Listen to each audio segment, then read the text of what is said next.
Now, my question is, why did the judge get a little intimidated by me saying that I was the beneficiary if we're the registered agent? Because, well, I mean, you can say you're the beneficiary. You're making a claim, but you have no evidence of it. She knows that you have the social. How is she going to tell everybody in that room that no, you're not the beneficiary to the social? Everybody believes they are, right? Well, we assume that we are. That's right. We presume. Tim, an acquaintance of mine, he's been coming in here, listening to me for a couple months now. And what I tell people is, if you ask the right questions to the right people, you'll get the right answers, right? And he called the Social Security Administration and he asked them. He said, "Am I the beneficiary?" They said, "Yes, you are." He says, "Can you send me that in writing?" "Oh, no, you're going to have to go to your local office." So he gets in his car, goes to the local office, walks into the local office, and he said, "I just got one question." "Okay, what's that?" "Am I the beneficiary of this account?" "Oh, yes, you are." "Can you please give me that in writing?" "No." "Why do you need it?" Now, if you're the beneficiary and they won't give you that in writing, there's something that's not right, right? Yeah, correct. I was here for that little chat. Oh, you heard Tim talk about it. Okay. Yeah, yeah. He So, was talking about his son, right? He went into the Social Security for his son and started asking questions. well, maybe, yeah, but he did ask if he was the beneficiary of the account, and they said, "Oh, yes, you are." And they would not give it to him in writing.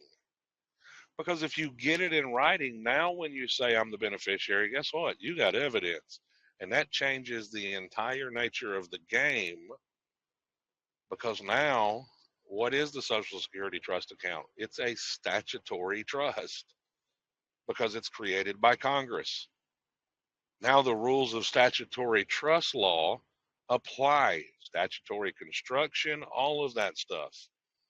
And if you're the beneficiary holds no liability to the trust if the trustees are doing their job.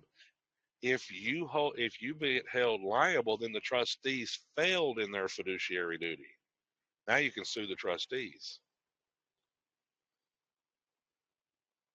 But what you are is the registered agent, and the registered agent holds liability when the registered agent isn't doing their fiduciary duty.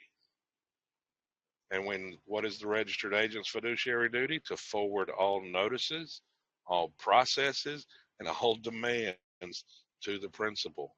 That is the sole duty. This is what the statute says in pretty much every state. It says the sole duty of the registered agent is to do that. So that means you get a bill in the mail. What is it? A statement and a coupon. Statement is your notice, the coupon is the demand. That's the remittance coupon. The coupon on the bottom of your bill.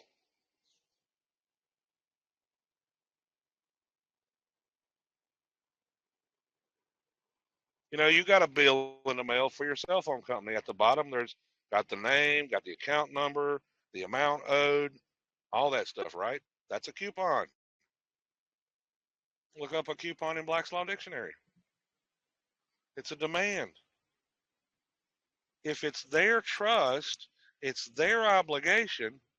They can't balance the books if you ain't sending them the right paper. So then how does that work if we've been doing it wrong for like 20 years? Well, Does, you just does start that correct. You start correcting your accounting and start okay? notifying the Treasury, hey, I was unaware of this.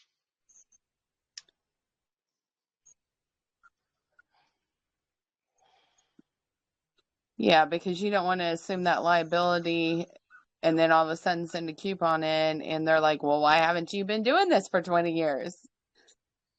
Can't hold me. Yeah, you can't hold me liable for something I done in good faith. Yeah.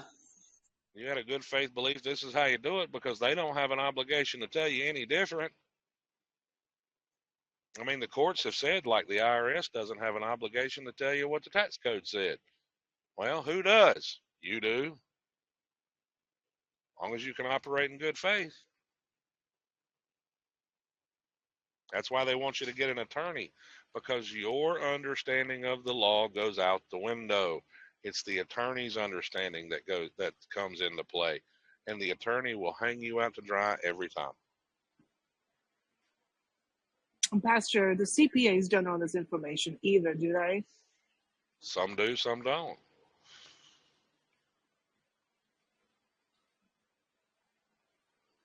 I mean, that's the honest question. My dad does installation work. Now, when he went to jail to federal prison for 30 days, on paper, it was tax evasion. See, this was back in like 1980. Dad, growing up as a kid up above his desk, he's been self-employed all his life. He had all of Title 26. Title 26 was the tax code. He knew that tax code inside and out. He had studied those books, studied the court cases. He knew it inside and out. He was teaching classes, going to the local paper. And one day, I was going to Chicago to make a delivery. And I told him, he said, where you at? I said, almost to Chicago. He said, I've been there once. I said, really? I said, you never told me that story.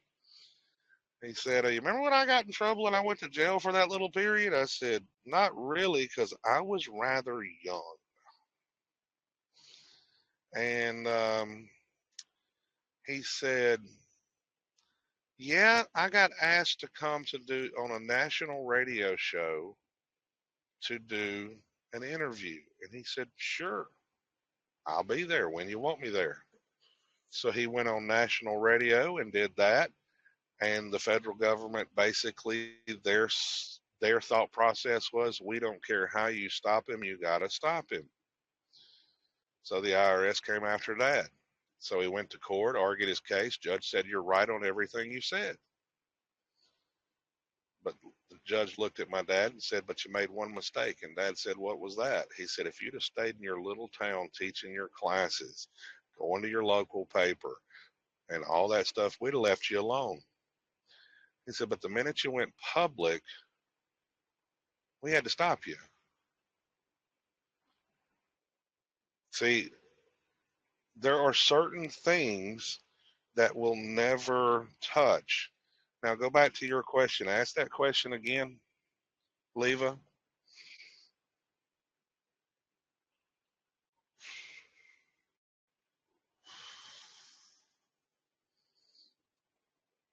Livia, I think I pronounced it right that time. Now, what was your question again? Oh, which one? I had so many questions. The one you just asked before that.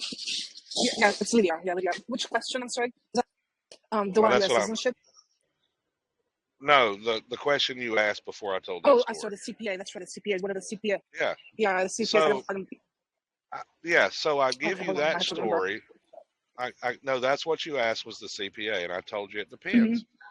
The reason I tell you that story is I also going to tell you what my dad does. My dad does installation work. He's been self-employed all his life, and he does hot water heaters, dishwashers, stuff like that. So he goes into people's homes and talks to them. First time when I first started teaching them stuff I was learning, he ran into a banker. This guy was retired. His wife did securities. He was a big banker that managed a high level in the bank. The banker knew about the birth certificates, but the wife did not. Now that to me kind of is a little strange that she didn't, being in securities, and that her husband did, but I guess he never talked about it. Dad has ran into an investment banker for a state-owned chain of banks, not state-owned. It's just in our state. Um, and that private investor that works in the back office, he knew about the bonds in Puerto Rico. He didn't know about the birth certificate. And Dad has told me stories of this all the time, that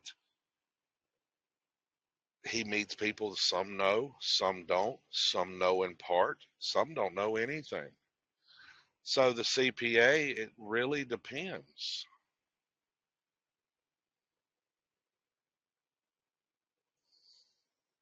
I mean, So pretty much, your father went to federal prison for trying to expose the public, yeah, which basically on paper, it was tax evasion. On paper. Okay. On paper, it was tax evasion. He did 30 days and got a $10,000 fine. Now, who have you ever heard of that only got yeah, 30 days for tax evasion? yeah, that doesn't add up. They usually get about 20 years or something like that for tax evasion. That's right. My dad stopped filing taxes in 1995. Has he been audited? Oh, yeah. Has he had criminal charges taken out of him? Oh, yeah. 6 months later, they drop him.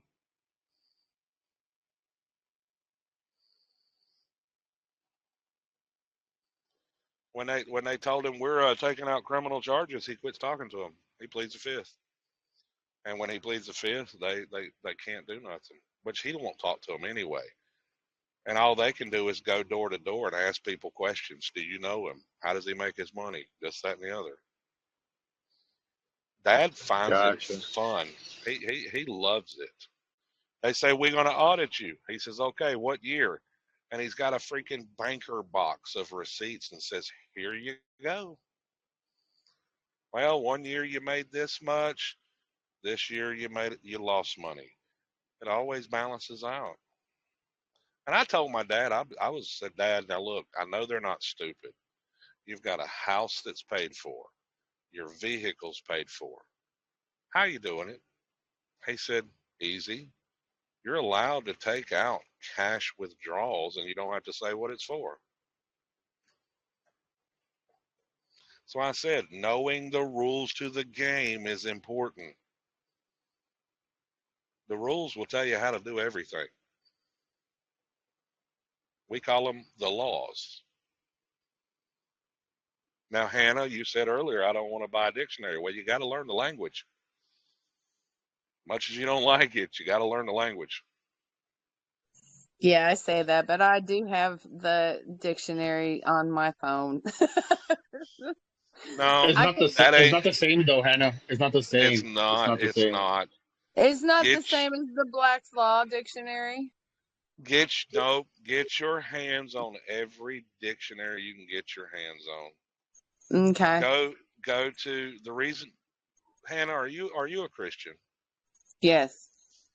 Okay, when you study the Bible, what do you have to do? You have to go back to the original language to understand what the words meant, right? Yeah. You have to do the same thing with law. So Black's Law Dictionary comes out with a new version every so often. In Hmm. other words, it gets modernized. Now they're on the 11th edition. So what are the courts using today? They're using the 11th edition. So what would the courts be using in 1802? Maybe the second edition, maybe the first. I don't know. I'd have to go look. Now, the Supreme Court of the United States only uses one dictionary, and that's Bouvier's. I can tell you that now. So Bouvier's, I paid $150 for Bouvier's, and it comes in 2 volumes, and I bought it from Amazon. Okay. But yes, you want to get your hands on these dictionaries, because why? When you are looking up cases for that time frame, you want to use the language of the day. Now, here's the hierarchy of how law is defined. First, it's in the law, which, in other words, what was the bill that was passed? Because the legislature has the right to define the law. Okay. The Hmm. next, if it's not defined in the law, you go to the legal dictionaries. If it's not defined in the legal dictionaries, then you go to the common dictionary of the day, or the common dictionary of the people, Oxford, stuff like that. And it takes time to learn this stuff. It does. I mean, I've been at this over 10 years. Right.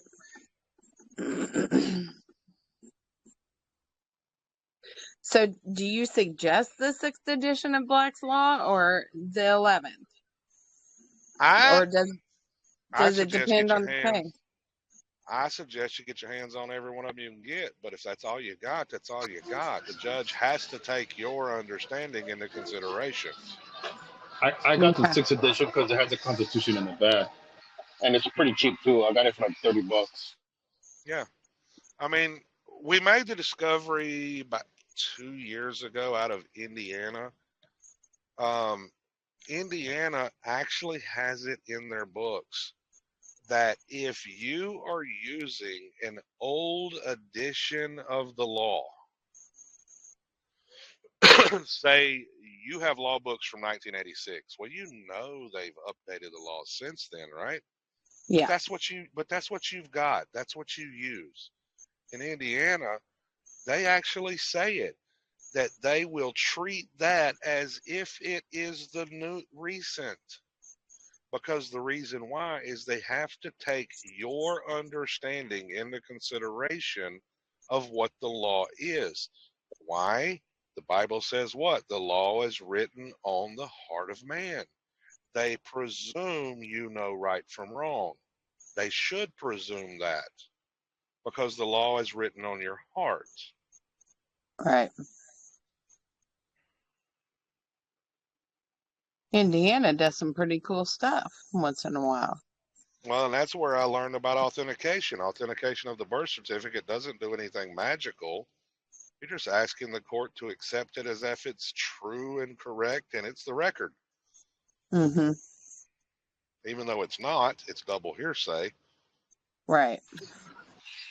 Oh, and that brings up another thing. I know you were talking about, I'm assuming, because I was trying to figure it all out. The live birth record that for the baby. Mm-hmm. So you get you use your social and the birth record number on the long form birth record and draw up a letter for the mom to sign saying I had this kid. Is that, and then get it authenticated, or No, you don't get it authenticated. You don't have to, because why? It's y'all's it's firsthand? testimony. That's right. Do what? I said, yes, that's right. Okay. Then for see, my husband, his children with his first wife passed away. Can he give testimony because he was present for all 3 births? Yes, he can create the Okay. birth record. Whoever Okay. has the first-hand knowledge. Okay.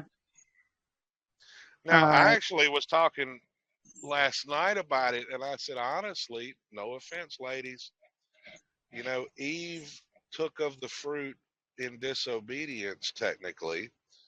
God told Adam, but what did Adam tell Eve? We presume he did. Eve didn't listen, and Adam was away. Well, guess what's happening in the freaking hospital? The same thing. Go back through history. The father named the child because it was viewed as the father's seed, right? Mm-hmm. But Eve is naming the children. Eve is doing everything, not the man. It's still the same thing. They're using the same principles the devil used all the way back to the Garden of Eden. That's why they go after the woman. But what person in their right mind is going to attack that? Because why? Now you're attacking a mother's defense mechanism because it's her baby. So they don't tell you what you're doing. Well, they do tell you if you read it, They just don't come right out to your face and tell you. See what I'm saying? Yeah, and that's what drives me nuts about asking questions of patients in a hospital when they're under duress. You should never do that because they're not going to be able to answer anything sometimes, and they're not going to be able to read things, the way if you're not under duress, you could read things, but it's frustrating, but it's all a ploy to get you look at everything. Oh yeah, I know. I mean, but now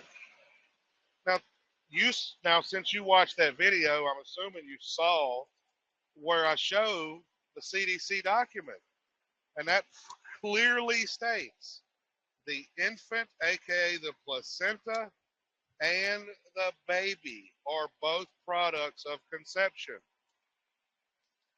right? Yep, I saw that part.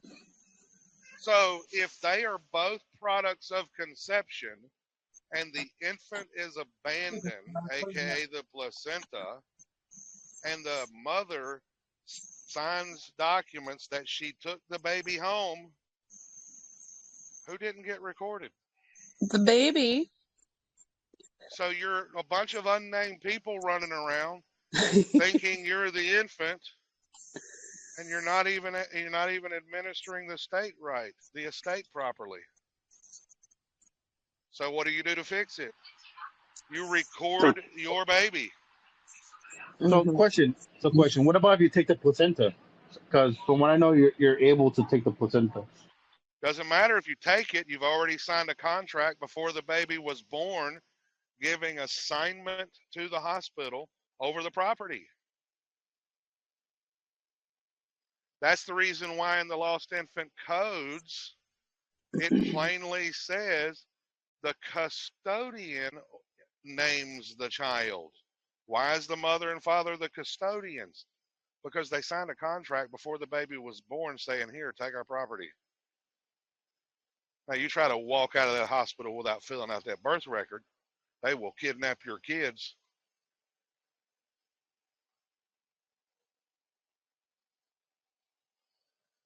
Now, what should the father do within a few days after birth? And in my opinion, within a short while, when you become aware, do your private birth record.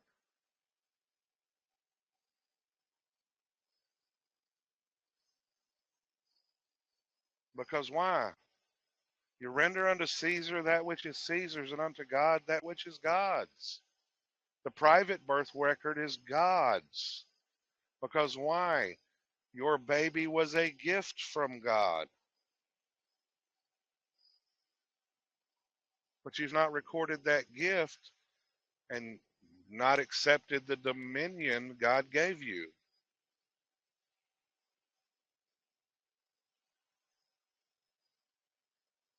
That's the reason why the Secretary of State on the travel documents tells you they will accept a Bible entry. So guess who else will? They may fight you on it, but they have to accept it.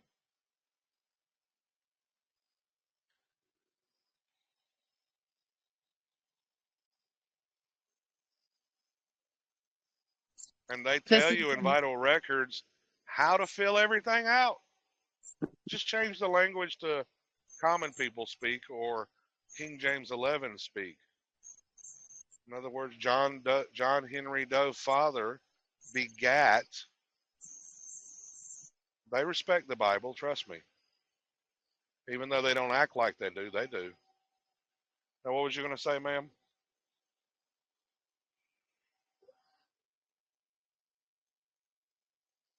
Yeah, I think she left. So the live birth entry. How do we do that? You don't do a live birth. Live birth actually doesn't mean alive.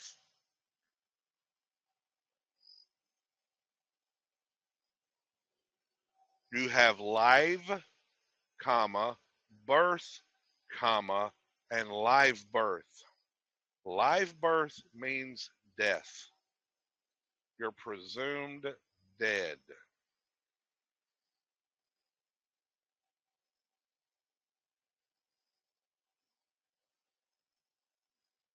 That's why all the codes say live-born infant. It uses the phrase live-born.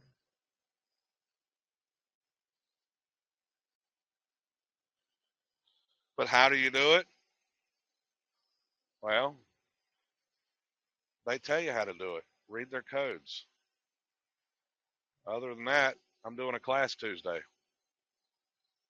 Because I got a template for everybody that comes that I've been working on me, and I got that help from somebody else. Yeah, that's my first time hearing about this about the child. If you read my 4-hour video that's on my Rumble channel and my YouTube channel, you'll hear about it then. Because I go all the way back to the contracts and show you how they set everything up. Hannah can tell you that. Well, she dropped off. Yeah, it's my first time hearing. I'm gonna research it now. See what's up with that. So I didn't know about that about this part. Yeah. See, if both products have to be recorded, if both products have to be recorded, both products of conception, okay? Let's see. I'll read it to you. Now, I know that you've been in this a little while and you'll understand it, sir. Yeah, I just started like researching about a year ago, and I got in here about like a month ago. Yeah. Now, let's see here. I'm going to read it to you. I'm This is listening. this is out of New York State. And it's all, and the CDC document has all 50 states. It says live birth is defined as the complete expulsion or extraction from its mother of a product of conception. So that right there tells you there's a product of conception. Irrespective of the duration of pregnancy, which after such separation breathes or shows any other evidence of life, such as beating of the heart, there's your baby, pulsation of the umbilical cord, there's the placenta, or definite movement of voluntary muscles, that's both. Whether or not the umbilical cord has been cut or the placenta is attached. And then it says, each product of such a birth is considered live born. So that means each product is telling you there's two products. Only one product got recorded, the other one did not. The mother and father took the baby home, but they never recorded the baby. So the live birth would be the placenta that they recorded. Yes. Yeah, because why? Gotcha. You signed a contract Gotcha. with the hospital, Yeah. giving assignment to the hospital before the birth ever happened. Got it. Makes sense. They can't own people. That goes against the Northwest Ordinance and that's slavery's forbidden. The only thing they can own is the placenta. Now, back in the day, pre-1933, back in the old ways, families would leave the placenta attached, and when it fell off, it was considered part of the baby, and they would have a burial, and it would be reported as a death. Guess what? It's not being reported. Because why? It's been abandoned. Even if you take it home, did you do a ceremony? Did you bury it? No. Did you have a funeral? No. Yeah. No. Kim Kardashian ate it. See what I'm saying now? Yeah, I get it.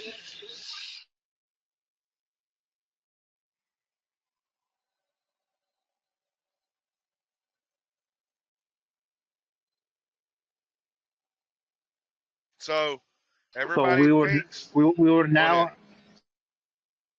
Go we would ahead. now have to record. And so now after, they recorded the placenta and the father and the mother took the child home, we would have to record the children as in our family Bible. In the given name and family name, Okay, gotcha, showing your inheritance. Why?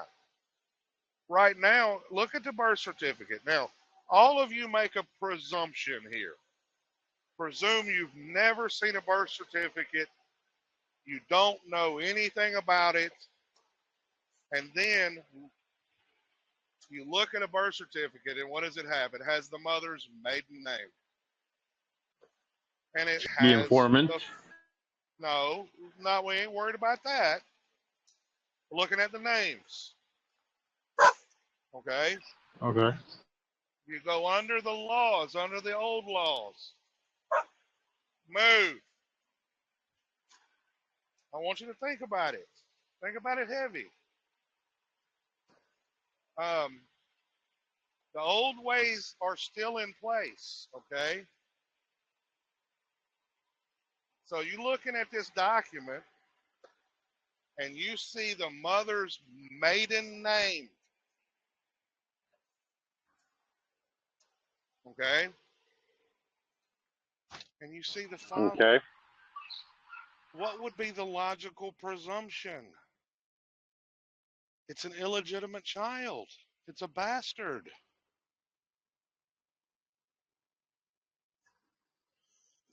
You've never corrected the record, taken a marriage license or a marriage contract to vital records and say, hey, this ain't right.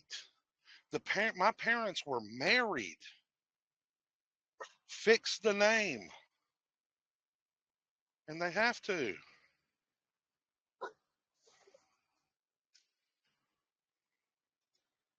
But now, See what what about I'm if they saying? weren't married? What about what? What about if they weren't married? That makes them Fine. legally a bastard, correct? Hold on a Or second. license or contract marriage? Hold that one thought.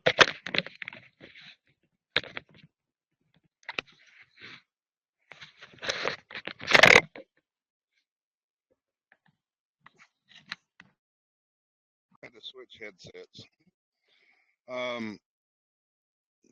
Well, now that question is a question of that the people have forgotten what marriage is.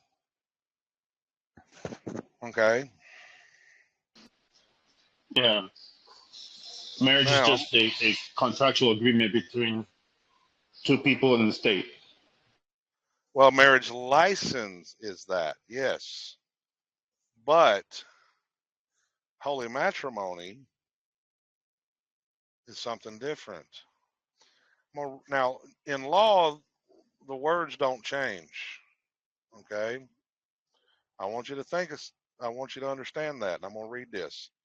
This is in a law review. I shared it today in this group. You can all go pull it up. It's called Law, Science, and History, Reflections upon in the Best Interest of the Child. And on page 10, it says, William Goodall, writing as an abolitionist, saw the matter no differently with respect to the legal rights of slaves. A slave cannot contract matrimony, the association which takes place among slaves and is called marriage, being properly designated by the word contubernum, a relation which has no sanctity and to which no civil rights are attached. Now I want you to think about that. You have the private right to contract matrimony.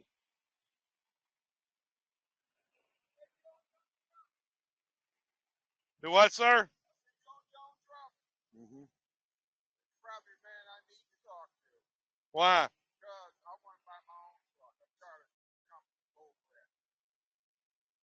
Right now the rates are terrible. I'm just hanging on. The broker boards, they're not trying to pay us nothing. I mean, $2 a mile with fuel like it is? Huh? Oh, I live in North Carolina, but I go where the money's at. Out of Florida, you lucky if you can get a load that pays more than $2 a mile, and most of the loads are less than $2 a mile. I mean, it's costing me 80, 90 cents a mile for fuel, and you want to pay me $2 a mile? I can't take care of my truck and my family with that.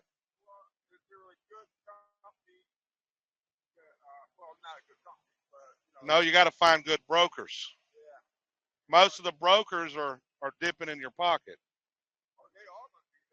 Mhm. But before you go to bed, get my phone number. We'll talk. Okay. Thank you, sir.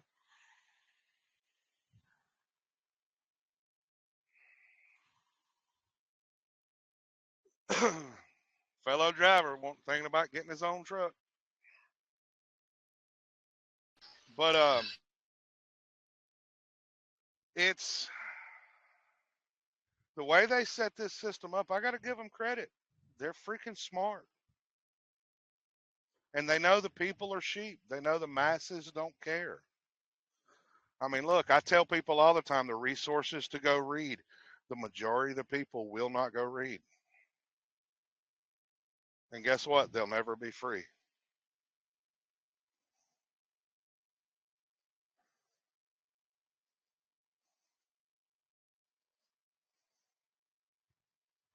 What are some books that you recommend? Huh? What are some books that you recommend right now? Well, right now, I tell you to go to archive.org and go look up the law of agency. First step is you need to learn what it means to operate as the agent.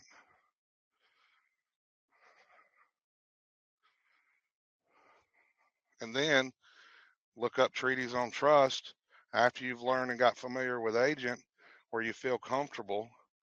Start learning how trust law works, because agency is going to tie into the office of the trustee.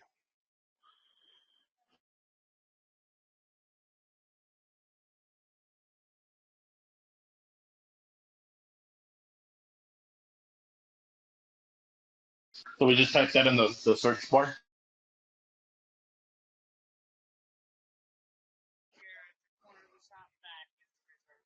Okay. Y'all moved them. Okay. Yeah.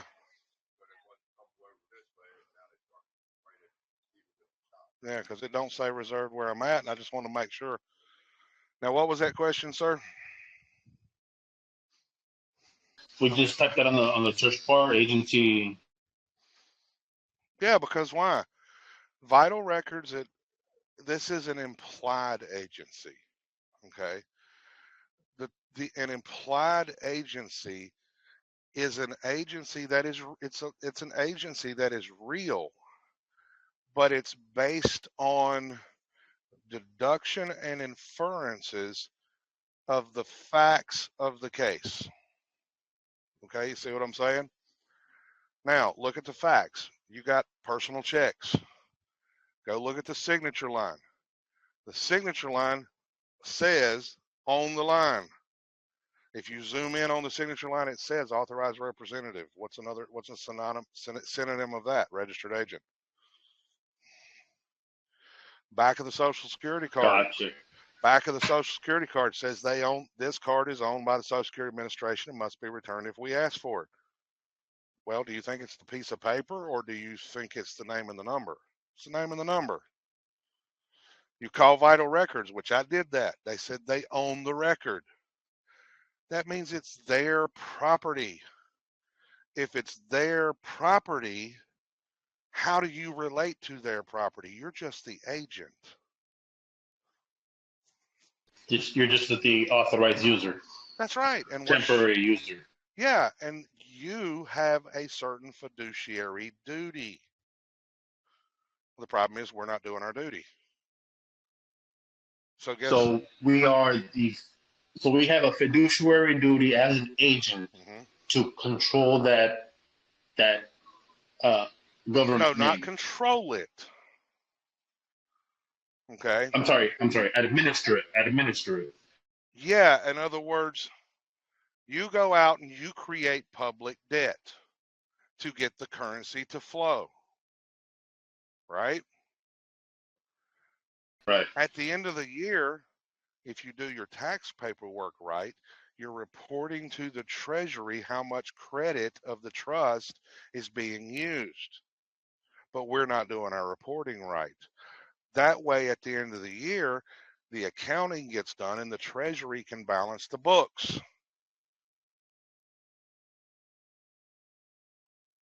Everybody says the government needs to pass a balanced budget. The government spending is out of control. No, it's the people spending that's out of control. They're creating all this public debt, but what are they not doing? They're not reporting it to the Treasury on who's using the credit, and that's why the $30 trillion debt, part of it's ours.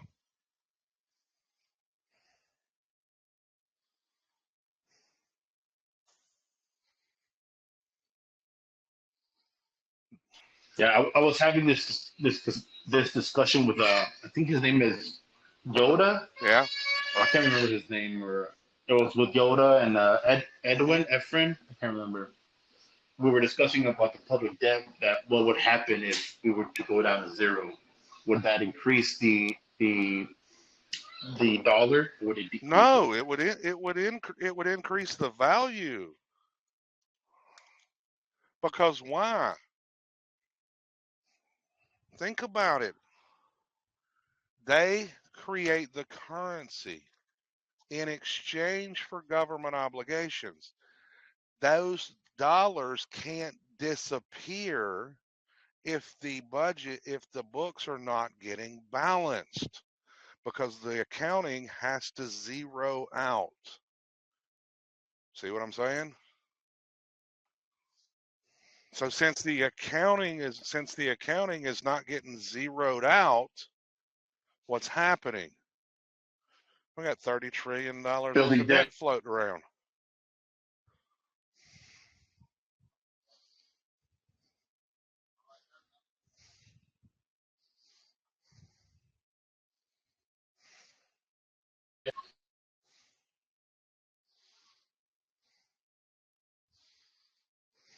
All right, hold on. I'll be right back, guys. Mm-hmm.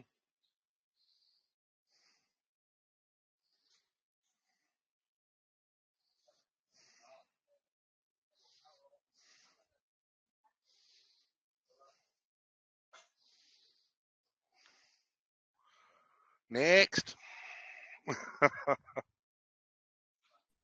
Thank you for sharing all of your knowledge and information with us. You are one of the only ones that I truly listen to. Other ones will pique my interest, and then I will go and research. And I would say probably about 7 out of 10 times they are all full of poo. The majority of them out there are too. I mean, if I endorse someone, does it mean they're 100% correct? No. But I've researched their information that they're doing their job to the best of their ability. And those people are also people, except for one, that I actually talk to. I mean, the biggest name out of the group that I don't talk to is Yusuf.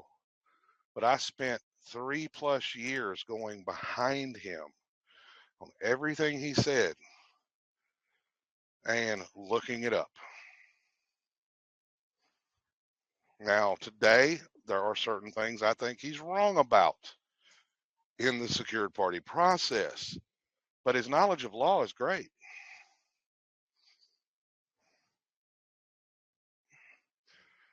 Brian Parker, buddy of mine, he's got a Tactical Sovereignty on Facebook. I like me and him talk. Wesley Keith Mullins, Eon, Eon's on YouTube. Me and Eon talk. Y'all heard the phone call if you've looked at my Rumble channel. Me, him, and Wesley. I mean, there are certain people I associate with. Are we all going to be 100% right all the time? No. That's why I say go to the resources I give you, because that's how I learn. If you come back to me and said, I think you missed something, what I miss? Where's it at? That way I get better.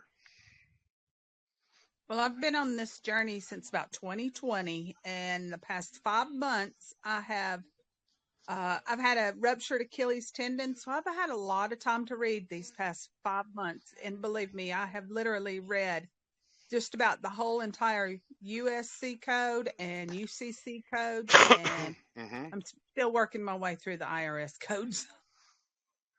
Well, the first thing you need to read is agency and trust, and then go to the tax code, because why?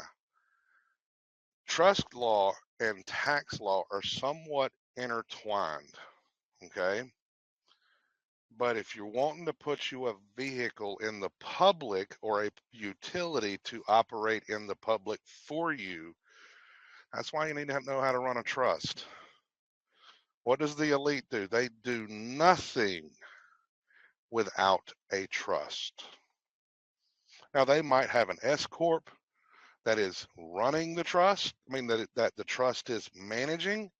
They might have an LLC that the trust manages, but they do nothing behind the scenes without a trust. And if you want to be wealthy, do what the wealthy do. That's exactly what my late stepfather did. He had a S corp and several trusts. Yeah.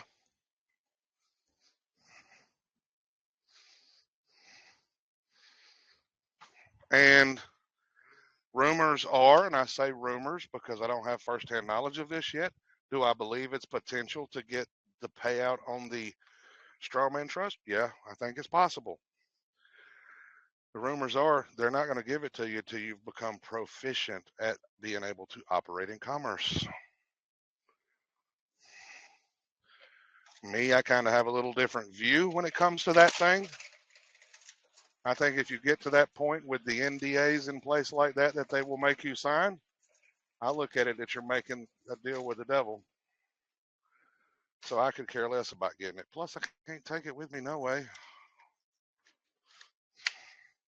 All I care about is making sure they pay their obligations, do my part to balance the budget. Pretty much where I'm at. That's exactly what I want. Now, I know that you are a truck driver. So how does having the license and having a CDL, how do we go about that? Because I also have a CDL and that's how I make a living. The government has certain rights.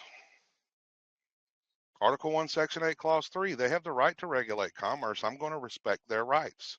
I want them to respect mine. I'm going to respect theirs.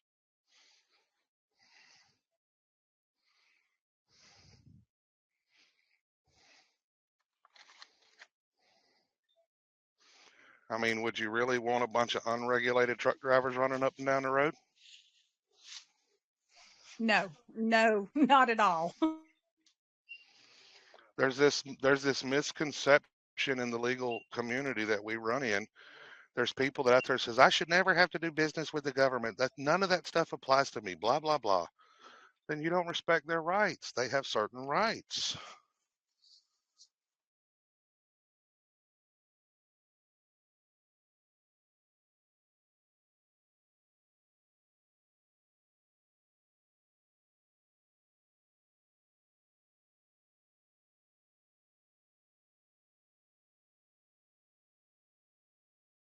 I got a question about that. So, don't we have the right to not contract or be able to contract with government?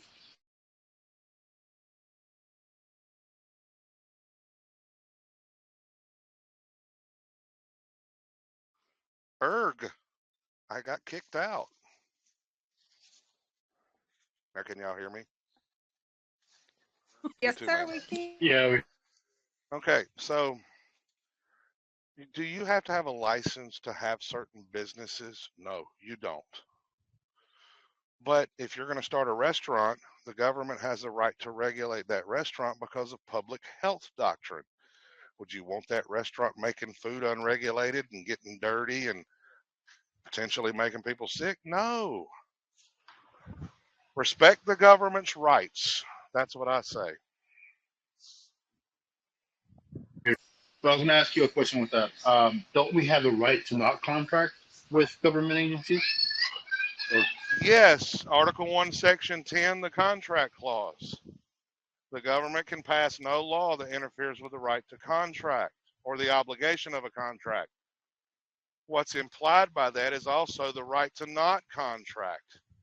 But sometimes you got to contract. I drive I a mean, truck. I am in yeah, commerce. correct.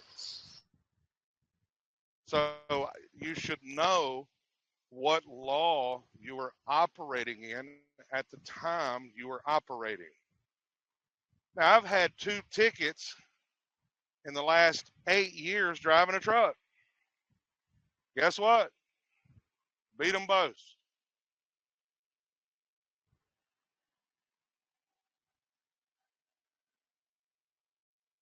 Hold on one second.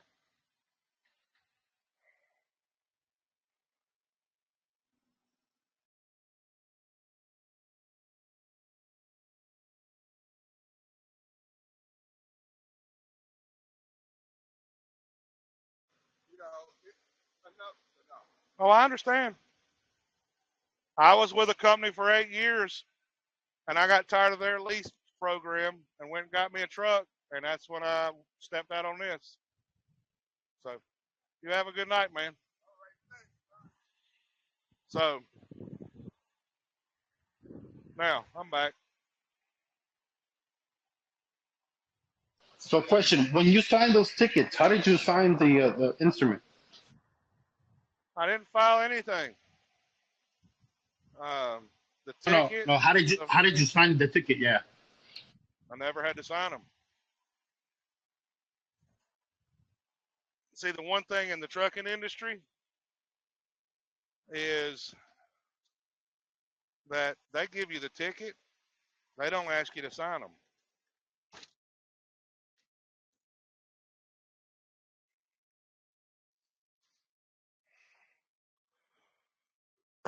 And I never signed them. They're getting to where they're doing that because why? A lot of the people you see on YouTube being stupid, everybody's refusing to sign the thing. But the name isn't yours. If you're going to sign the ticket, sign your first name, comma, authorized representative or registered agent, done in good faith.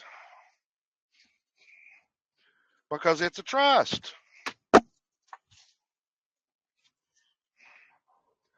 That's why you got to learn what your title is, or your capacity or status.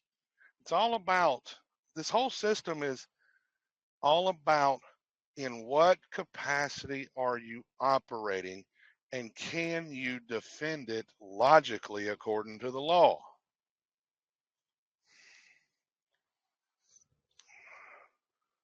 The first ticket I got,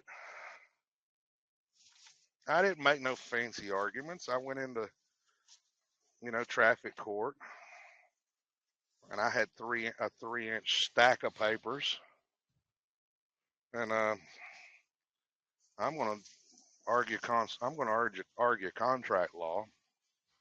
So the judge goes and says, you can plead guilty, not guilty, or no contest. And if you have an attorney, your attorney will speak for you. If you do not, and you have a question, a procedural question, please ask. Well, actually, let me back up. He also says, but you can plead guilty, not guilty, or no contest, which I already knew he was lying. And this is traffic court. There's no DA in traffic court. He calls my name about halfway through everybody there. And the state trooper starts telling his story. This is a mud flap ticket. Now, if Hannah was on here, she would tell you that in the trucking community, mud flaps are mandatory. At least that's what everybody thinks. Right? Right. But I argued the point when I went to traffic court. I said we need to establish the rules of this court. Can you? I said, Your Honor, can you tell me what jurisdiction we're operating in? Now, my understanding was admiralty jurisdiction, equity, or common law. And he didn't answer it the way I wanted, but he answered the question correctly. He said, Dinwiddie County, Virginia, the United States. Well, I said, Your Honor, being that you're schooled in law, you know, that doesn't prove jurisdiction. And I hold up the ticket and I said, This is not a criminal matter. There's no grand jury indictment. He said, Correct. I said, So the way I see it, this is a contract. Oh, no, it's not no contract. I said, Well, I presume it is, and I see constructive fraud. Now, this judge has no idea that I have Westlaw. Westlaw is what they can use. Okay, law library. Oh, that's some law done away with 50 years ago, floating around on the internet, $50 fine, you can appeal it within 10 days. He had to shut me down right there. So I walk right out to the clerk, appeal it, take it to trial. And when we go to trial, about a month and a half, 2 months later, and about halfway through everybody there, judge calls my name. And this 25-year-old, fresh out of law school, working for the DA's office, she says, the state of Virginia moves to dismiss this upon payment of cost. I said, I'll appeal it. Judge kind of looked at me funny, like he didn't expect me to say that. He says, what kind of arguments are you going to make? I said, constitutional arguments. He said, can I get everybody out of here first? I smiled at him and said, yes, you may. I went and sat back down. I knew what he was asking. Please don't expose us in front of the sheep. So I went and sat back down. Now, by the end of the case, I had proved in court that mud flaps are not mandatory, and Virginia didn't have the authority to write these tickets. Now, in court, he disagreed with a lot of my arguments, but I held my ground, and under contract law, I argued the liability question and said, you can't hold me liability to something I had no prior knowledge of. I even said, look, I thank the state trooper for telling me it wasn't there. I didn't know. And he looked at the state trooper, is that true? He said, oh, surprisingly, yeah. He was a gentleman. And the judge met me at my truck afterwards, and he said, I said, was I a little bit right on all my arguments? He laughed. He said, no, you was right on everything you said. Now, that was that ticket. Now, the recent ticket was for my reverse light, and people have heard me tell that story. I went through the whole thing. I never called it a ticket. I called it a dead instrument, confirmed their EIN, said it was an obligation of the United States and that they owned the name and all that stuff, and they sealed and dismissed the record because I was the agent for the principal. I mean, once you start knowing your capacity and you can articulate it logically and correctly, it changes how you do business.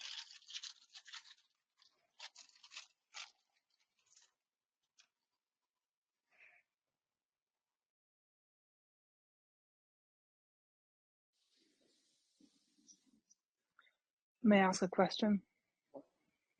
Yep. How would you, or what would you call yourself if you went in the court with, say, your son that's 18 years old who got a ticket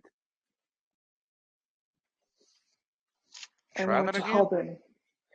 What would you be? Can you call yourself an agent for going in with your son to the traffic court and helping with a ticket, or would you say how would you do that one, or would you just have to educate him on what to say and what not to say? In other words, you're asking how would you help your son? Yeah, thank you.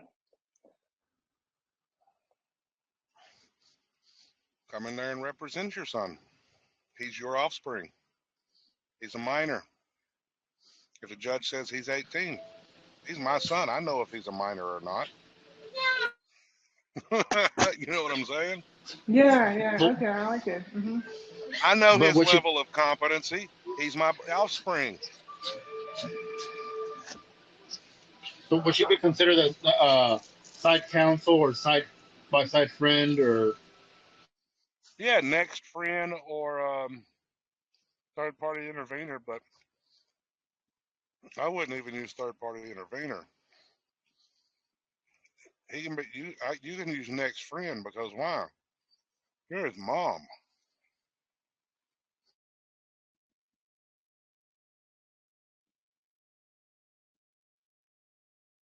Okay, that so pretty works. so pretty much you would go in there and say that the next friend, the mother of the child. Yeah, yeah. And I'll tell you now, the judge probably ain't gonna like it. But stand your ground. If he tries to push back, hold up, Your Honor. I said, are you trying to trespass on my right? That's my biological. That's my offspring. That's my inheritance, my son.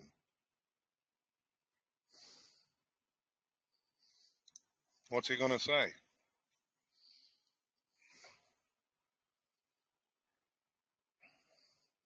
And look at him and say, Your Honor, are you trying to interfere with my son's right to have the counsel of his choosing?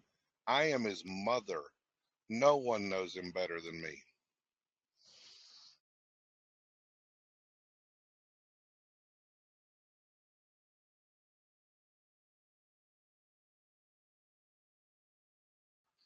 So you got to be willing to be polite, but be stern and stand toe to toe with these people. And you know what? That's the hard part because so emotions run through your mind, and what you want to say, and that's the most difficult part. It is for women. Some women, the reason it's hard for women is because most women, what are they? They're emotional creatures. It's the way God designed them. It's easier for men. We can set those emotions aside. Yeah, But but for beginners, it's still difficult for a man because why? Fear. that's what I was trying to get to. In the beginning, it was kind of difficult because I was kind of trying to express myself in a way that I sounded educated and knowledgeable, but then became fearful of what I said. Well, yeah, but see, No, it's I'm not emotional. It's it more. yeah, I know. See, for me though, God put me through something that not a lot of people go through. My character got developed under fire. I had a 7-year court battle with Child Protective Services. And so I stood toe to toe with these people for 7 years, and I started out not knowing nothing. I wasn't scared of the judge. I wasn't scared of none of them. You attack my family, you are the enemy.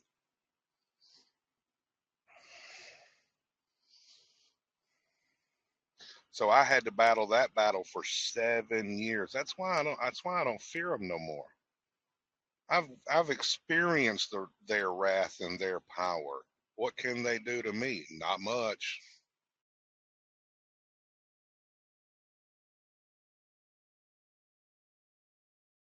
Yeah, same here. I mean, the first couple times I went into court, I was a little emotional, scared of what could happen, what might happen.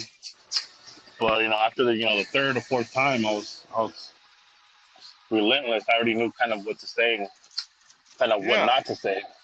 But one thing I did find out is that sometimes the words you try to say from everyday language gets mixed up in there, and that's very hard to get rid of. That is no kidding. That is no joke. I tell people all the time that you got to get used to not saying that's my name. You got to get used to not saying pay. You got to get used to not saying certain common everyday words. Why? You cannot pay for anything because you can't pay a debt with a debt. Because what's a Federal Reserve note? It's a promissory note. You can transfer the debt, one promissory note in exchange for another promissory note, or equal exchange, which cancels the debt out. I mean, you go down to Walmart and buy a TV, you give them Federal Reserve notes. What do they give you? They give you a receipt. What is that receipt? It's a bill of exchange. The bill of exchange canceled out the Federal Reserve notes. The money had not a darn thing to do with the TV.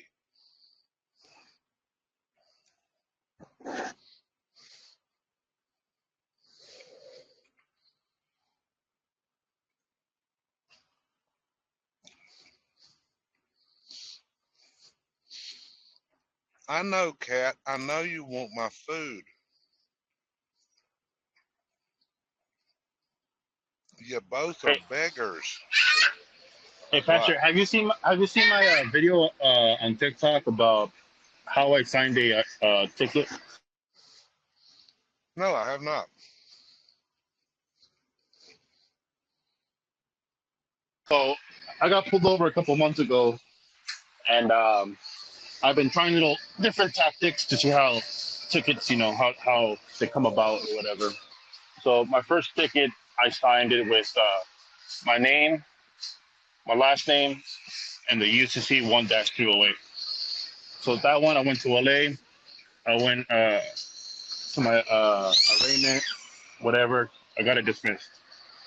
Cop never showed.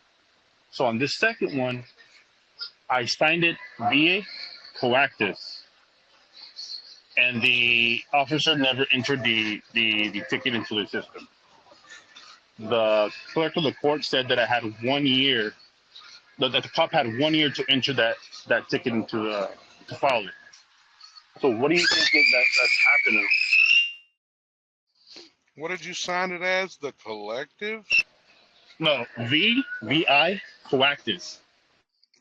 Okay, what's that? It's pretty much it states that it was signed under threat, arrest, and coercion.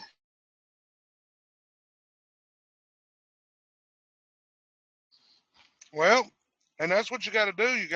You cannot argue in court if you try to sue if there's no paper trail that you were under duress. It's going to be presumed in court it was consensual.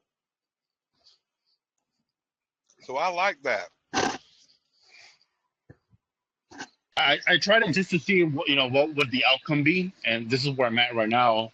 And they said that it was my job to enter it into the system, but I've never done that I've never seen that or heard about that I had to do it. Technically, you do. You're the registered agent. Where was you born? California.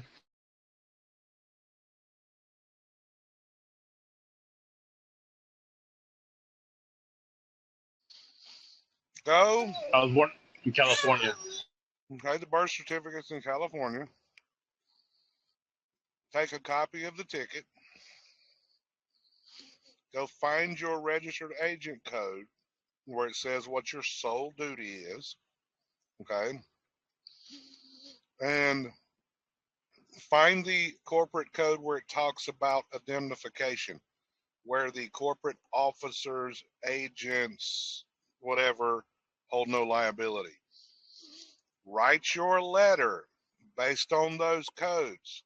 Sign it, your first name, comma, not your middle and last name, just by John, comma, the authorized representative / registered agent, done in good faith. You want to write the letter in a good faith argument based on those laws, right? And you send that ticket into the governor of your state and say, hey, your person has an issue that needs to be addressed. Your person's identification number is the certificate number on your birth certificate. Q-tip. No, the certificate number. Like mine says 1973-00-whatever. Okay.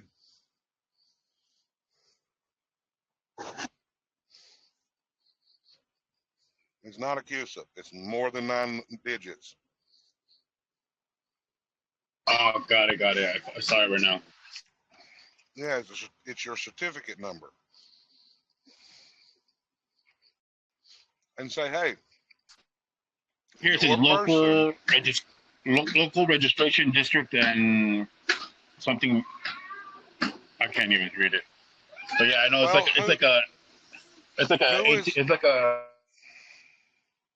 yeah, it's like a 12 or 15 digit number. yeah, I found it. Yeah, it's got dashes in it. And you say your person, all caps name, certificate number, has an issue that needs to be settled, and this debt instrument needs to be addressed. Don't call it a ticket. Say your debt instrument needs to be took care of. And send it to the governor, because why? The governor is the head CEO of the state. Don't know whether it's going to work, but I heard recently a guy did it and it did. I haven't been put in the position yet to do this one. To me, it makes sense. To me, it's logical, because why? You are notifying the principal according to your job. Or do the same, or do it to the trustee at the Secretary of the Treasury in Washington, D.C. Send it to them and say, hey, as the registered agent, your person has an issue that needs to be settled. Can you please do the accounting on this account? But that's where you need to fill out a 1099 NEC or a 1099 miscellaneous, not the A's, not the C's, not none of that stuff.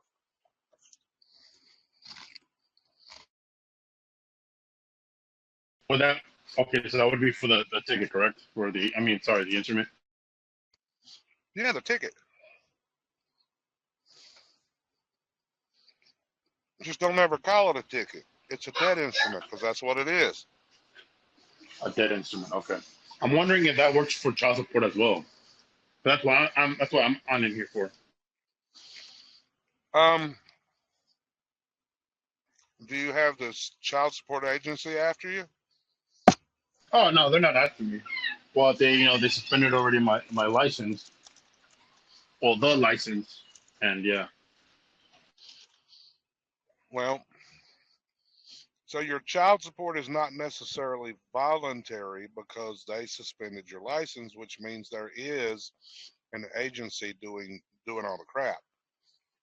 Okay. Now that, if you can find their W-9, you can actually send it to the Treasury for the full amount of the child support over the 18 years and have them do the accounting for it. That's kind of what Felicia talks about on the W-4 process.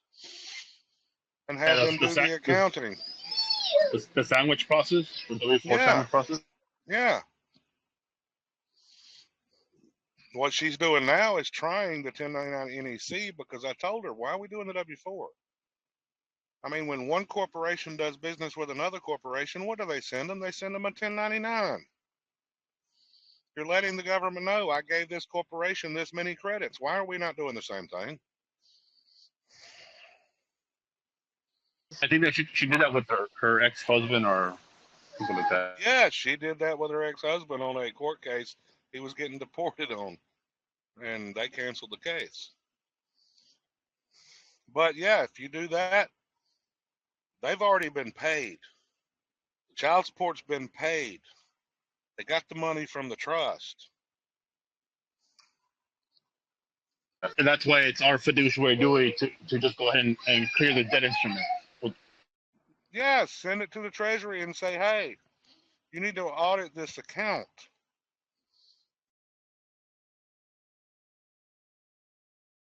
Gotcha, makes sense.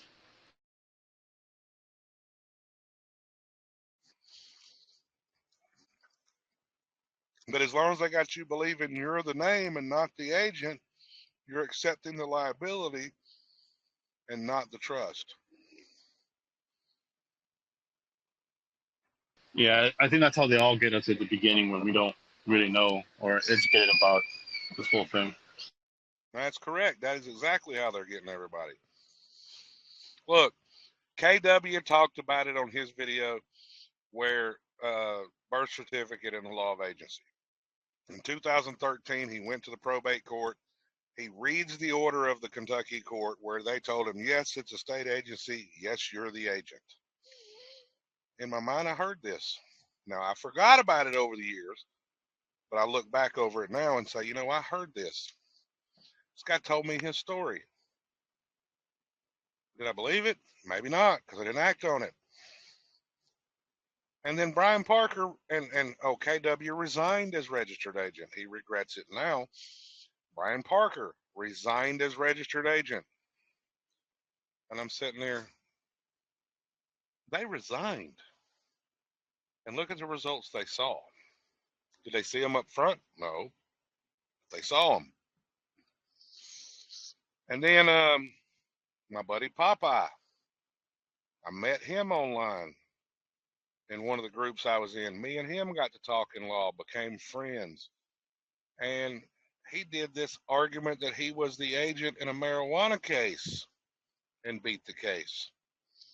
And I had all these people that done this, and in the back of my mind, I'm like, it can't be that simple.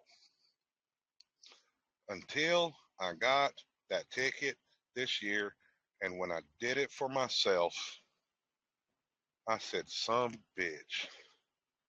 It was that simple. That simple, huh? It was that freaking simple. Holy crap.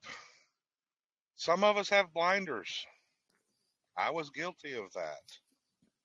I'm guilty. I have binders. We all do at something. But that's the reason I'm speaking about the stuff I'm speaking. And that's why I show the evidence. So that way maybe you'll say, hey, how do I do it with this situation? And you'll try it. Because you have not, because you ask not. Until you try, you don't know. Yeah, that's exactly what happened to me. I think I was done and over with researching for 2.5 years. And then, I saw a lot of people, saying, oh, he's a fraud. And, it was a bad time that I just got out in the field and started getting into a little bit of trouble and, finding out for myself. Yeah. The Bible tells us all the time, do not fear, because fear is a sin. And we let fear hold us back all the time. And we never know what we're going to achieve until we do. That is true. Even if you don't believe in the Bible, so what? The principle is true. Stop letting fear hold you back. That man puts his pants on the same way you do. I mean, shoot. Look at Bill Clinton. He liked blowjobs like most men. I mean, he ain't no different. I mean, these people are people like us. We forget that. We think because they got a gun and they got this little bit of petty power, that they're something special. We forget to look at them. Look, they're men and women like we are. We don't want to talk to them like men and women either. We sit there and, oh, they government like they special. Man, shoot, y'all ain't special. Y'all sinners just like I was. So I look at them just like an average person. I don't care. I will talk to you the same as I'd talk to anybody else. But that's just me.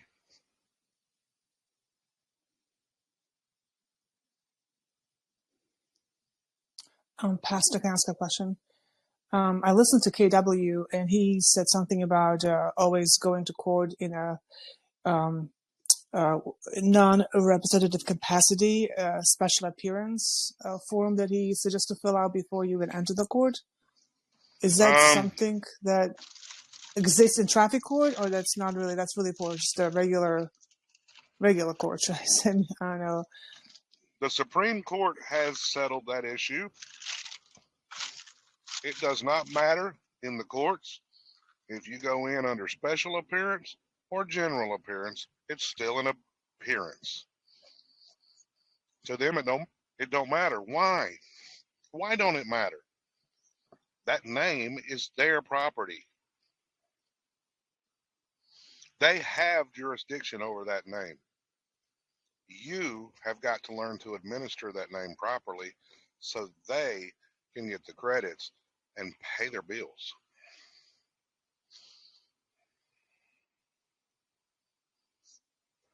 Okay, so you Pastor, always have you appear heard? as a. Mhm. I was just gonna say, so you always go in appear as a agent representative. You said, right, as opposed to Resident, it depends on your state.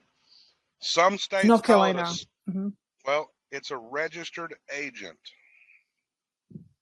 Registered agent. That's right. Okay. Michigan, it's a resident agent. Ohio, it's a statutory agent. That's a state by state issue. Okay. Take your evidence to court with you. Take a magnifying glass and zoom in on that on the personal check where it says authorized representative. Take the freaking back of the social. Take the birth certificate. Okay. Say, look, Mhm. this is all state property. I'm just the agent, Your Honor. I'm here to settle this matter.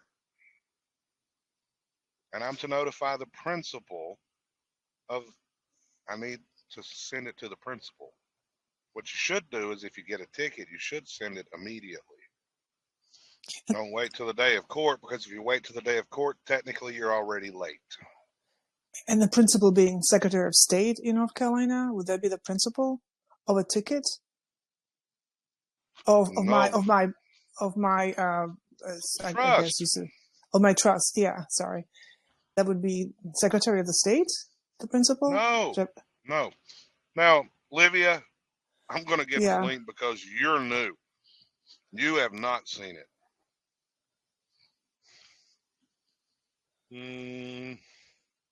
I've seen some. Yeah, I haven't seen everything. That's what I was asking. Who is the principal? You haven't seen this. Trust me, you wouldn't be asking that question. Here you go. Yeah.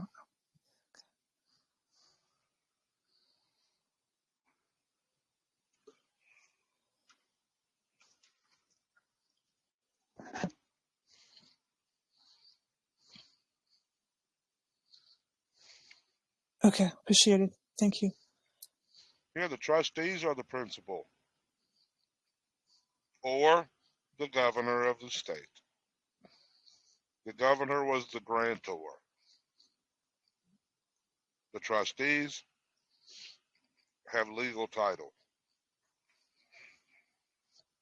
So guess what? They're the principal. It's their name, it's their property. You got to be able to articulate it correctly. Now you're in North Carolina, so I can make it a lot easier on you.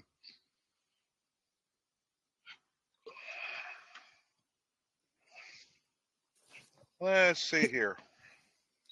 I can make it a lot easier for you. Trust me. Because you're in North Carolina too, right? So That's right. it works out really well. Now, let's see here. Now, y'all are going to see exactly what I'm saying, but it's going to be from our state.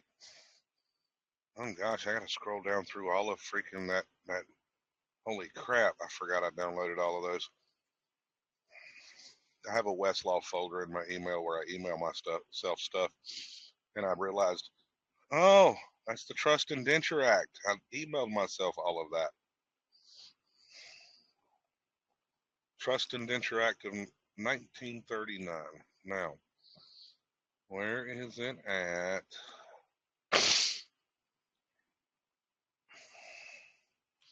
Okay. Now, everybody, when you see this document, I want you to look at paragraph B.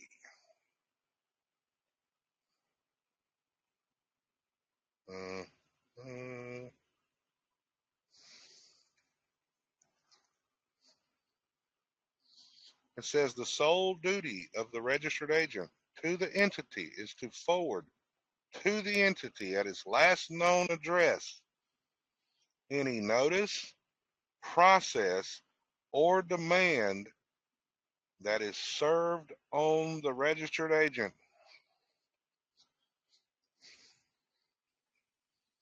Okay? Yeah, that's unbelievable, by the way. Just from looking at it, being doing this for like a week, it just seems unbelievable. Yeah. You mentioned this is for utilities also, right? Yeah. I mean, everybody's out there talking about debt discharge, like send it to the CFO, send it here, do this, do that. Well, I'll show you something here in a moment. Okay. Now, when you understand service of process, service on entities, okay. Right here. Paragraph D. Nothing in this section affects the right to serve any process, notice, or demand required or permitted to be by law to be served upon an entity in any other manner, now or hereafter permitted by law. And the Secretary of State, if you resign, it by default goes to the Secretary of State. I wouldn't necessarily resign because I look at it that you're giving up a lot of fun. Now, here's the indemnification of the directors.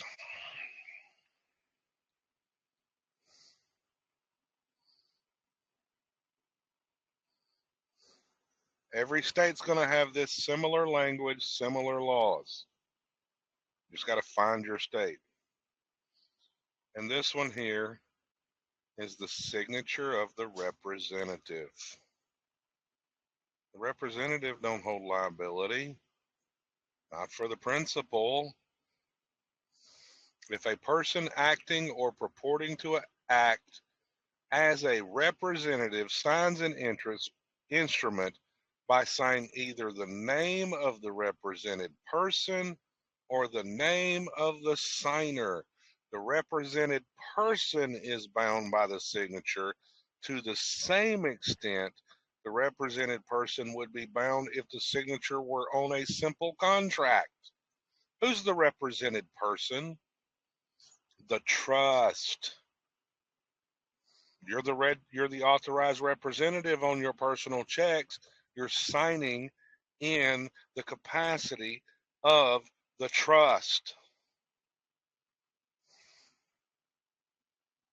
Now, what has none of us done? Accepted the office.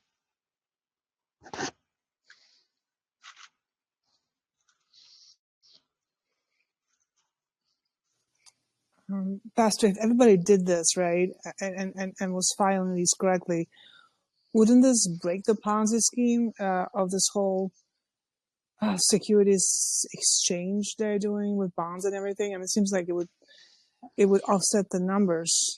No, it would mean they could balance the books. And discharge the debt, right? Yeah. This right here is this is a screenshot of the congressional record from March 9th, 1933. Okay, I want you to read that first full not the whole paragraph. Save the photos. Now, halfway through the first main paragraph, it says, under the new law, the money, singular, is issued to the banks in return for government obligations, bills of exchange, drafts, notes, trade acceptances, and bankers' acceptances. The money will be worth 100 cents on the dollar because it is backed by the credit of the nation.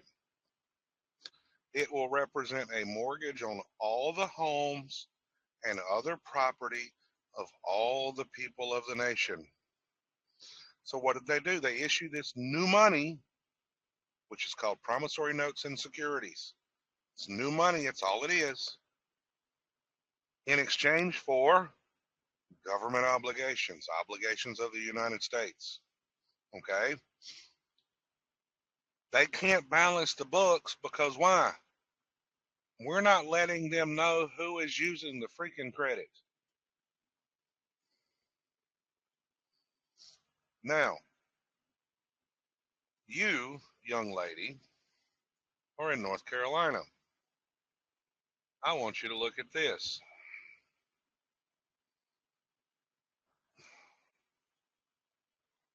Now, this is going to be the same in every state.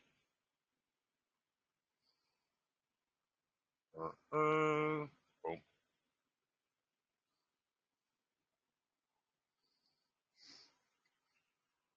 Let's see. Let's see. Okay. You see that document there, 7A112. The clerk of the Superior Court may, in his or her discretion, invest monies secured by virtue of the virtue or color of the clerk's office or as receiver in any of the following securities. Okay? First one on the list. Obligations of the United States are obligations fully guaranteed both as to principal and interest by the United States. Everything tied to that social is an obligation of the United States. You go into court, they already know the social. They already know you're operating on that social. They know the name of the trust. They know how much the trust is worth. They are investing monies, aka the presentment they gave you in court is a negotiable instrument. They monetize it on the backside of the case, put it into the municipal bond market through the court registry investment system. You're the dummy in the case. The dummy doesn't mean stupid person in law. The dummy means you're the person that has no interest in the transaction. You're just there to help achieve a legal goal.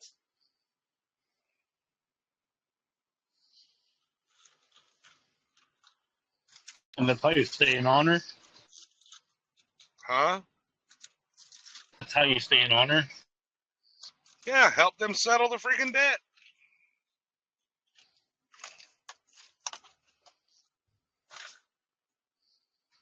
They can't do it without your participation.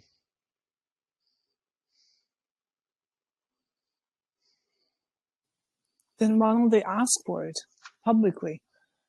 You know, and we need Because help why? settling the debt. Because they have no obligation to tell you the law. They are going to use the credit of the trust by your consent or by force. That's your choice on which side of the gavel you want to be on.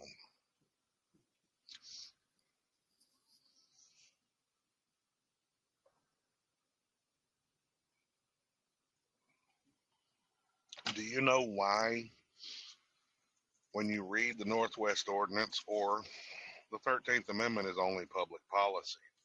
It's not law. Do you know why slavery and involuntary servitude is illegal, but it doesn't say anything about voluntary servitude? See, slavery and involuntary servitude is by force. Voluntary servitude is contract law. If you decide to volunteer to be the responsible party via a contract, Article 1, Section 10, the contract clause, it can pass no law that interferes with the obligation of a contract. You have the free will choice. And remember, the devil comes as an angel of light. He will always put all these nice little temptations in front of you. And sometimes he will yell, he will scream, he will do everything to get you to be afraid of him, to manufacture your consent. But you can never look at God and say, the devil made me do it, because you have a free will choice to contract. That was deep. Huh? That was deep. But is it wrong? Oh, you're absolutely right. It's like Madoff said, right? They're running a much bigger Ponzi scheme up there compared to what he did. Yeah, they are. But it's a legal Ponzi scheme because remember, they passed the laws. But a normal person, yeah, doesn't really know about this. I mean, how would I say it? I mean, You know, the Bible says that God instituted government to punish the wicked. Now, the problem with our nation is we have not realized we have become wicked. Now, let's go back to Israel in the Bible. This is going to relate to us today, don't worry. Balaam, I think that's how you pronounce his name, the prophet, the Moabites were going to attack Israel. The Moabites went to the prophet and said, hey, go up and pray to your God that he will curse Israel. He goes up on the mountain and comes back down and said, I prayed to my God, I cannot curse Israel. And they wait a little while longer, and he says, they do the same thing. Go up on your mountain, pray to God that he will curse Israel. Come back down, same thing. Can't curse Israel. Did that 3 times. Well, later, they were frustrated. What did he do? They paid him money. He goes up on the mountain, comes back, can't curse Israel. But I can tell you how to get Israel to curse themselves. Right? Send your women into their cities. They will fall in love with your women, chase after their gods, and Israel will curse itself. What has America done? They've done exactly that. The feminist movement of the 60s got the women to get out of the home and sacrifice their children on the altar of success.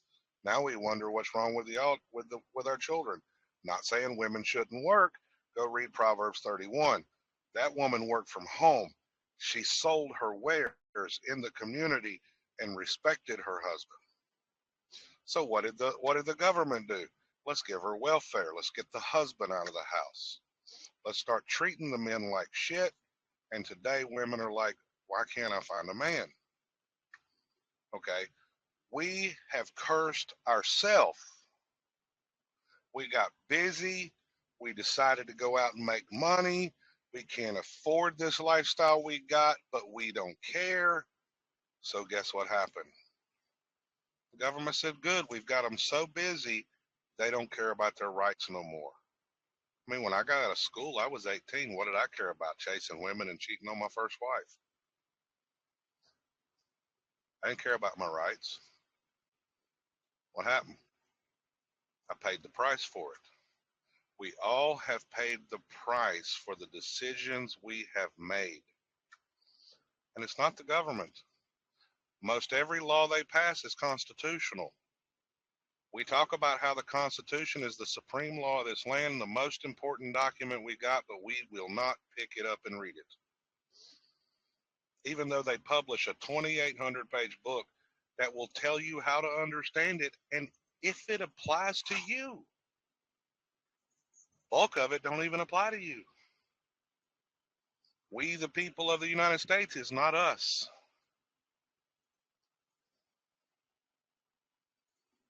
But we don't read. And we pay a price. I see it every day and it breaks my heart. Why do you think I speak up? Why do you think I teach what I teach? It's easy to change. You can change it for yourself overnight if we just learn the rules to the game.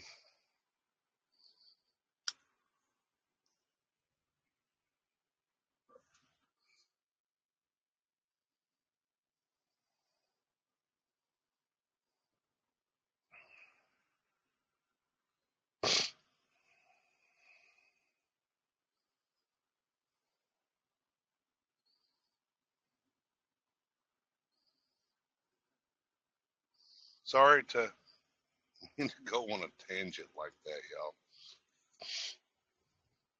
That's all right, but 2,800 pages, that's a lot of book. That's like a It 6-inch is. book. It's free to download. It's a PDF document. And am I going to say read all 2,800 pages? No.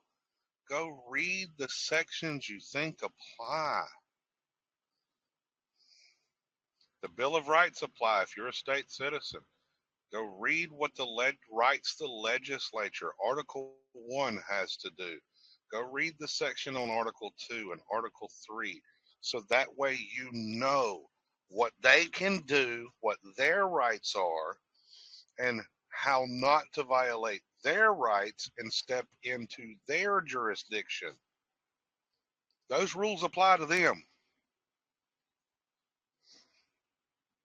Luckily, I pointed that out to the sheriff's office and got them to leave me alone before, so that worked out well. Just letting them know that they're owed to the Constitution and nothing else. See, the United States Constitution with analysis and interpretation is what it's called. Come on, Luna. Go ahead. I know you're hungry. Do you have to read all of it? No. Should you read a good portion of it? Probably. Do you know we have 2 United States Supreme Courts?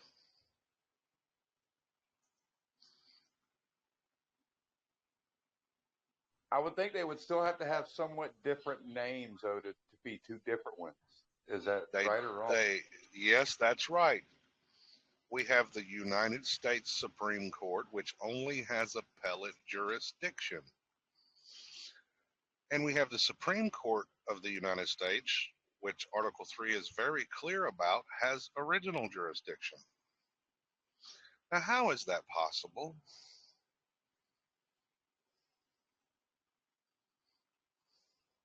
Anybody The first got a one guess? is the 10 Mile Square Incorporated Supreme Court, right? No. Of the District of Columbia, United States No. Supreme Court? No? No. Would the original without amendments then? It is the Article 1, Section 8, Clause 17. It is the inferior tribunal that was created by Congress.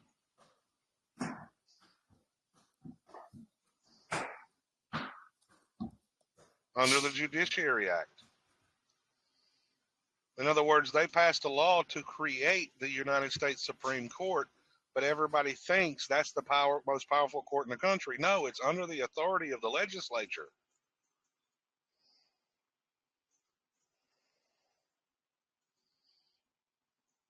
That's why it's not a judiciary. It's a administrative court.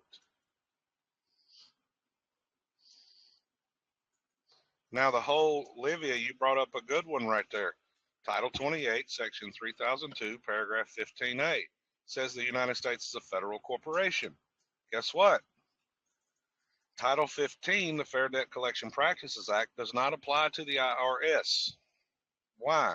Under the 14th Amendment, you cannot argue the public debt. Okay? But nobody reads Title 28, Chapter 176, Sections 3001 through 3308, that is titled the Fair Debt Collection Procedures Act. And the second one in the list is 3002, where it says the United States is a federal corporation. It is only a federal corporation when it is in debt collection. And those are the procedures it has to follow when there is a debt collection. It's not always a debt collector. So it's not always acting as a corporation. And yes, you have two other United States. You have the United States of America, which is the 50 contiguous states united. And then you have the United States of America, which is DC, its insular possessions and territories. But see, if you don't know which laws apply to what, which parts of the Constitution apply to what, you just presume it all applies to you. I mean, I hate to say it, Biden told the truth one time when he said, "We, the people of the United States, are the government." Or he said, "We, the people, are the government." He wasn't lying. The "we, the people" in the federal Constitution is not us. We elected representatives at the state level. Those representatives are one party to the contract. They created a trust indenture. You have a declaration of trust called the Declaration of Independence. You have the rules the trustees have to follow called the Constitution. And then you have the beneficiaries, what applies to them, which is the 10 Amendments. It's a trust indenture. Okay. We don't know how it applies. We think we do, but we don't. So the parties to the contract was our representatives and the federal government. It don't apply to us. We totally ignore the Constitution that does apply to us, which is our state constitution. That's why you should study both. Those are the two most important documents you should study. And do it. You think I got this knowledge reading all the time? Heck no. I drive a truck for a living. 1 weekend, 2 weekends a month.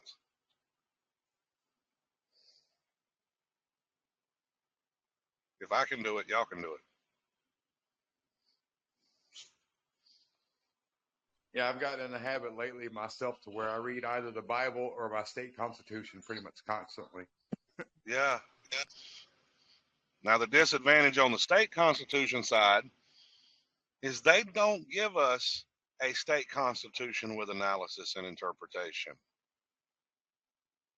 to tell us how things apply. You know what I'm saying? We have to Yes, go read that's why I court constantly cases. try to figure out. Oh, sorry. Go Yeah. ahead, sorry. No, we have to go read state court cases to see how it applies. But the federal had a book created that has all the court citations in it that tells you how it applies.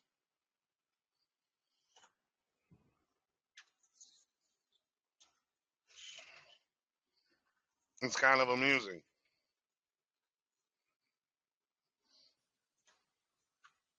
Yeah, Can I you mean, repeat that, I think they do it Pastor? on purpose to keep us playing musical chairs, running these circles. Yeah, because why? If you don't figure it out, you'll never get free. There's a great video online on YouTube. I'll share it. Gordon Hall Appeal. It's a 26-minute video. Share. Copy. Y'all should watch it. Pay close attention to what they say. Real close attention. Gordon Hall was one of the gurus back in the day. He did a $22 trillion bill of exchange for the national debt. He got charged with tax fraud. Most people would say, that would look at that, they would say, yeah, because the bill of exchange, he did it, it's illegal. No, it's not. He did it wrong. You can't do it for the national debt. You can't free all the slaves. Okay? The system is set up to where you will free yourself. Now, the other thing he did was he used ABA routing numbers, American Banking Association routing numbers. He stepped on the rights of Congress because why? Who controls the money? Congress. But one of the judges told the truth. He looked at during the case, it was said in the court case that they couldn't really charge him for tax fraud because the expert witness in the case testified that it met all the legal requirements to be a valid bill of exchange. And they said it might not be backed by anything, but it was legal. Well, my question would have been, well, technically, neither is the Federal Reserve note backed by anything. So what's the difference? Nothing. All you're doing is exchanging one debt for another.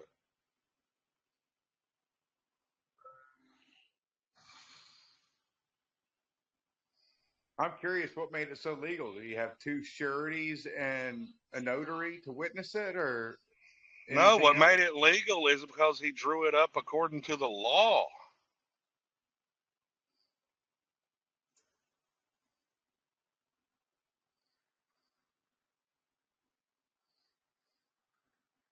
What is the name of the YouTube video you mentioned? I just shared it in the group. Okay, thank you. I will check.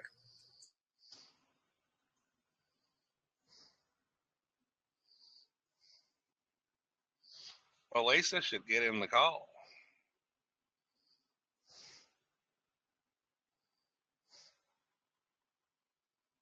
Yeah, I like you and Felicia. Y'all are pretty knowledgeable. I enjoy it. Yeah, she blames me for her knowledge too.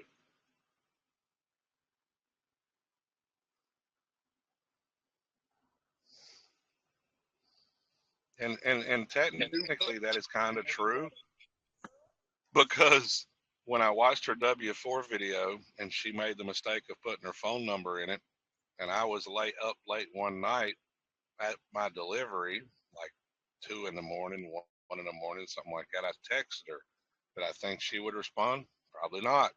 I hope she would have, but I texted her and I said, some of your information isn't exactly accurate. I can help you on that though.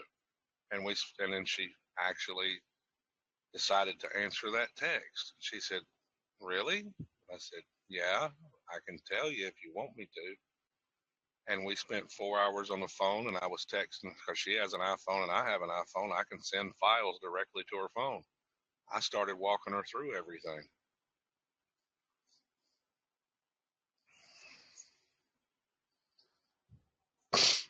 That's why she says I have a gift when it comes to explaining this stuff to make it make sense. Well, yeah, God gave me that gift. Blame it on him.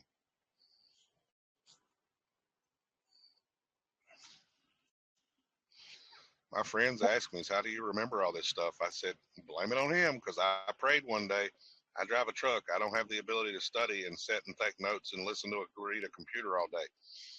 Help me remember. And I'll tell you now, he answered that prayer a lot more than I could have ever imagined.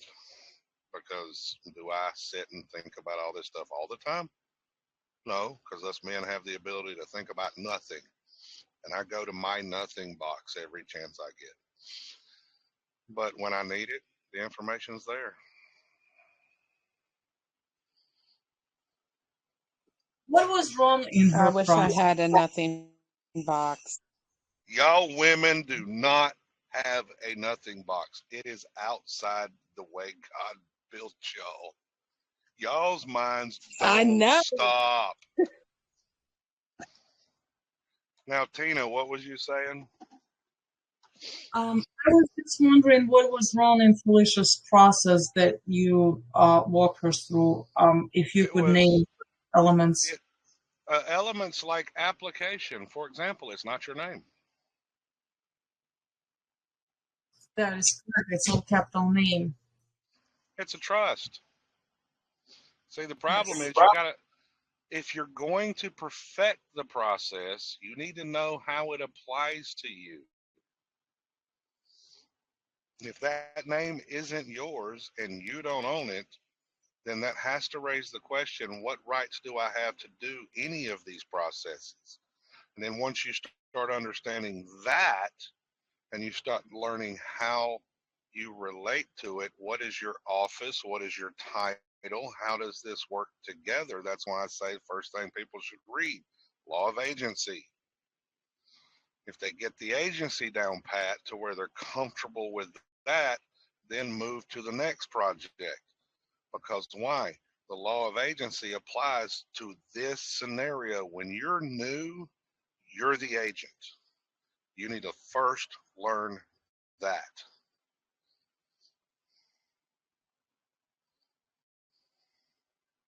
Does it mean certain papers need to be filed in order to make the link between you and this person? Yeah, the acceptance of the office. That's it. And do you file it with the Treasury IRS or UCC filing? Nope. What right do you have what right do you have to file a UCC 1 against the name? It's not yours. Right, it's not mine. Do they owe you money and they haven't paid? It's a good question. The name is not mine, but they send all bills to me and expect me to pay. No, they So don't much- expect you to pay. You believe they expect you to pay. The utility company told me if you don't pay, we'll cut your electric. So they Who is you? they expect somebody to balance the book on the account. That's right. So now I'm trying to figure out how to do that without writing them a check. I just shared documents in the group. Go to the very first one, 55D-30. Okay. And I want you to read out loud to me paragraph B on page 1. What I missed?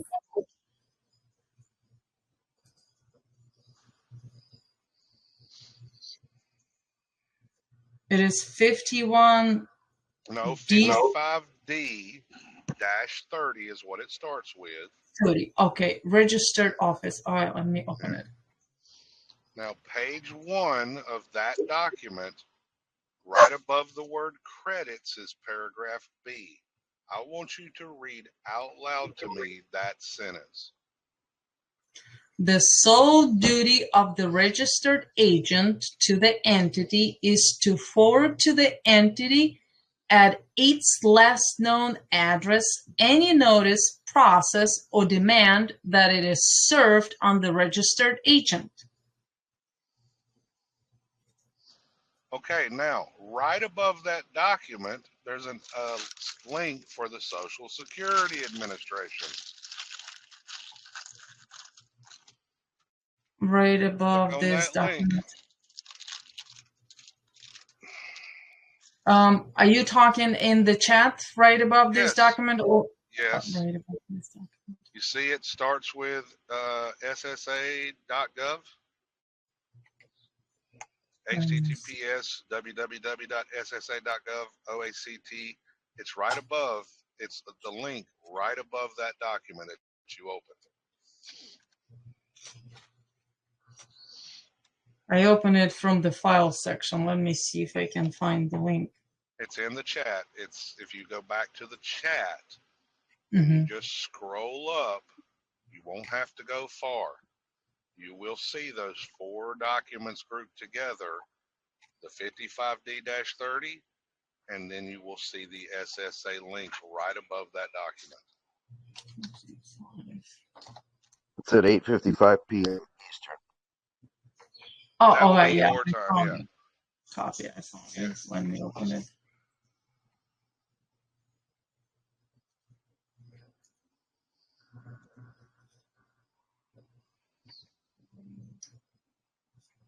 Okay. So, signatories of the trustees' reports. Yes. The Now, Board of Trustees. what is Social Security? They tell you all the time, the Social Security trust account. Yes, trust It's account. Yes. Yeah, it's a trust. These are 4 of the 6 trustees. Okay. The Secretary of the Treasury is the first trustee. Why? That's the bank. The Yes. Secretary of Labor is the second trustee. Why? When you go get a job and you fill out a W-4 and you put the name, you put the social, and you put the address, who's the employee? The trust. Bingo. Under the 14th Amendment, all businesses, all corporations, and all trusts are legal persons. The address you put on there is the office for the authorized representative / registered agent. So yeah, they send it to your office. The third trustee is the Secretary of Health and Human Services. Why? How many of you have heard of Title IV funding? Okay. The fourth trustee is Commissioner of Social Security. Why? He's the one running the Social Security office. Okay. Yes. That's your principals. They tell you on the back of the card they own it. Yes. Okay. That means they're the principal. That means you are supposed to write your cover letter according to the law and say, I am doing my duty. Here's your bill. Because why? It said your sole duty is to do what? Forward all notices, all processes, and all demands. When you get a statement in the mail, what are you getting? You got a statement on top, a coupon on the bottom that you tear off, right? Yes. The statement is the notice. The coupon is the demand. And you say, here, trustee, pay your debt, balance the books.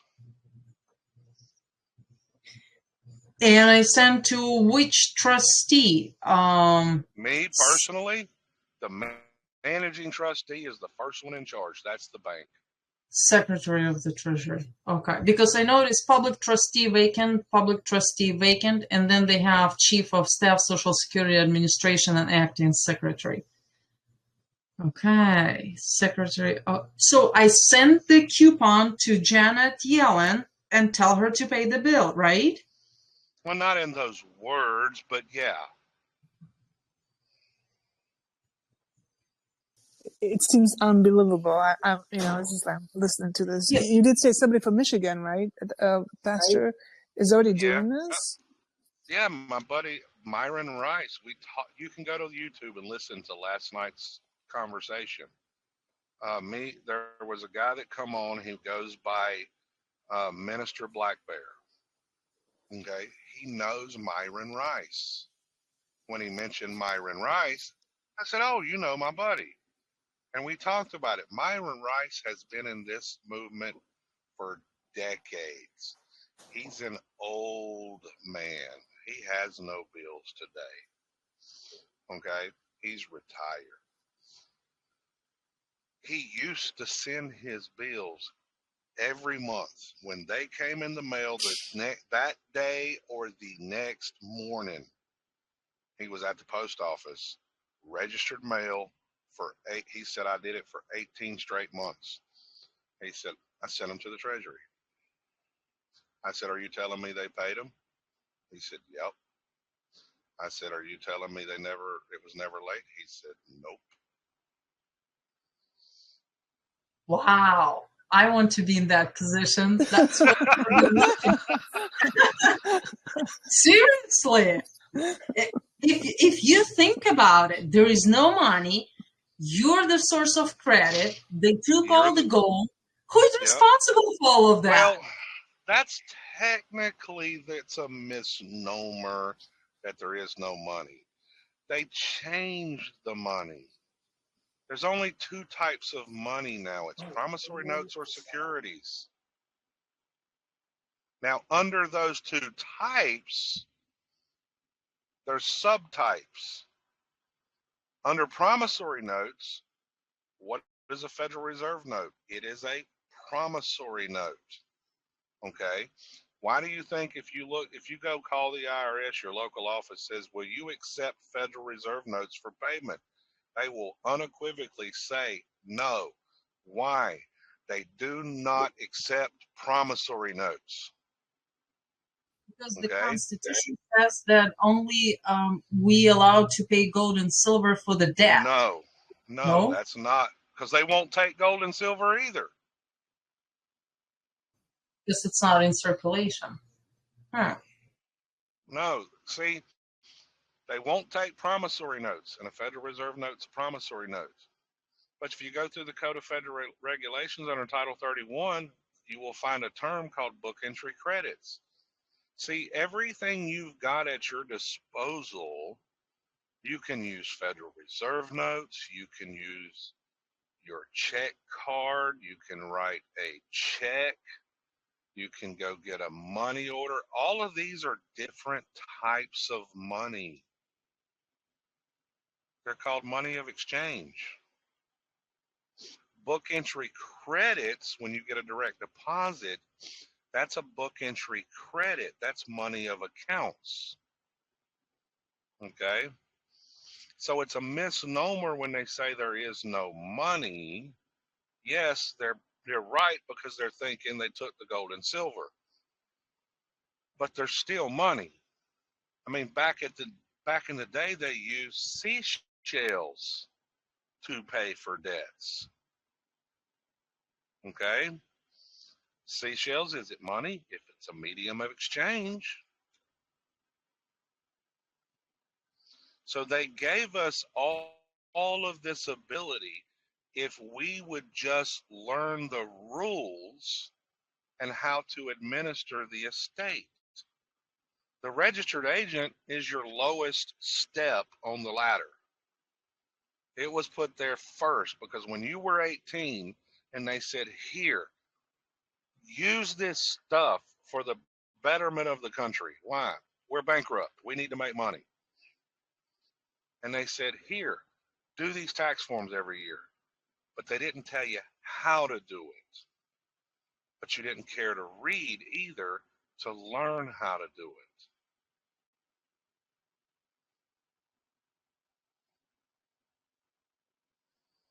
So all you You got said to do Myron. is do what, Jimbo?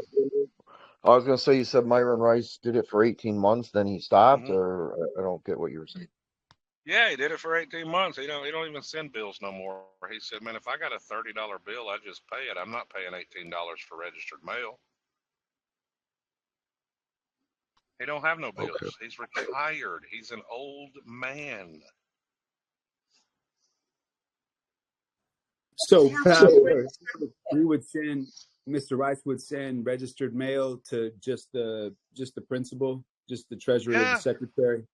He wouldn't send it to. He sent it to the Treasury. Yes, sir. Because as you know, registered mail is expensive. So if you're going to be sending it to all points of contact on the members of the Social Security, but you don't have to send it to every trustee. Okay. Send it to the managing trustee, which is the first trustee. Guess who's going to take care of it? The bank. The bank. And let me ask you about just regular old receipts. Can we also endorse the back of regular receipts, McDonald's, Target, whatever, Walmart, and also send that, since after all we are registered agent and should we also be soliciting for back pay? I don't see why not. Do you have a mortgage? Yes, sir. Okay, for you, Mr. Sir, scroll up in the chat. I want you to open that picture. Right above where it says 7A-112, I posted a picture.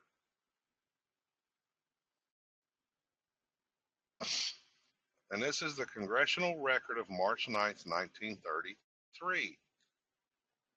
And the top paragraph, in the middle of that paragraph, you see where it says under the new law? Oh, yes, sir. So this is the 73rd Congress, Session 1, right? This is the Title 12, Trading with the Enemies Act? No, it's not the Trading with the Enemy Act. No. Now just look, just pay attention. Okay. Under the new law, the money is issued to the banks in return for government obligations, bills of exchange, drafts, notes, trade acceptances, and bankers' acceptances. the money will be worth 100 cents on the dollar because it is backed by the credit of the nation. Now, all of y'all heard of the good faith and credit clause of the Constitution. What's that based on? The good faith and credit of the people. Right. Now, the next sentence is important. It will represent a mortgage on all the homes and the other property of all the people of the nation. If they mortgaged all the homes, did they not become the property owner? Yes, they did. Yes, sir. That means you are nothing more than a property manager. Understood. Now slavery is illegal. So what do they owe you? Back pay as a property manager. And right now, the average salary for a property manager is $65,000 a year. Send them a notice and a freaking bill. And even and if it's lay it out according to the law and say, since the United States mortgaged all the homes and the United States has them insured under the United States Department of Agriculture, and the United States is the property owner according to the congressional record of March 9th, 1933, which means by law, I am nothing more than the property manager. And since the Northwest Ordinance forbids slavery, and you didn't tell me this, you owe me back pay to the time you're 18, or when you got the mortgage, from the time you got the mortgage and you started managing the property. And if you don't think you're a property manager, look at some of these cities that will fine you if your grass gets bigger than 2 inches. Yeah, or you're not shoveling the snow, or you're not cleaning the front of the street, or you're not taking care of the. Yeah, you're not doing your job as the property manager. Send their ass a freaking bill. And send that right to the Secretary of the Treasury. I would also send a copy to Congress, because Congress, I would send it to your congressman. Okay. Because why? Who holds the purse? Congress. Bingo. And let me ask you, Pastor, that would be applicable even if we're under a land contract, for example, with a private owner, and our social wasn't used to underwrite the land contract? No, that's a private contract. They don't have nothing to do with private contracts. But technically speaking, yes, because the government still mortgaged everything. All right. So then the Treasury would basically be cutting a check and sending it directly to the property owner. If your congressman gets Congress to pass a private law, yeah. Oh. And Congress does pass private laws. Okay, so we're incrementally given these different pieces that we can play on the Monopoly board. Where are folks coming up with this idea of absolute trustee, Pastor? The term absolute trustee is actually not accurate. Me and Eon had that discussion today. But where we're getting that from is from the Trust Indenture Act of 1939. It last amended May 15th, 2022. The obligor has to produce the trustee. Who's the obligor? The trust. The Sestake Trust. Who never steps into court? The trustee. Unless you're in bankruptcy. And then what do? You go get an attorney. And what's the obligor doing? Bringing the trustee forward. That's why in bankruptcy, the trustee comes forward. Where we're getting it from is the Trust Indenture Act of 1939, which was an amendment to the Securities and Exchange Act of 1934. That's why I tell you, read their stuff. They will tell you everything. Right. But as the authorized representative going into open session, and making a declaration or using the power of appointment of 1951 and just arbitrarily presuming and assuming that you have the authority to declare yourself absolute trustee when a board of trustees already exists. I mean, I hear people saying, "Oh, it's shutting things down and this and that." Is it more or less just the utter shock of someone even having the audacity to proclaim such a outrageous tale? If they are not going to produce the trustee, then why not? But you can't go into any court and do this. You have to go to probate court to do this Okay. because the file was probated once it was created. That's what I'm working on right now. I'm getting ready to do this. I'm waiting on my trademark to come in because why? On my trademark, I have a contract with the United States. Okay. Now, let's see here.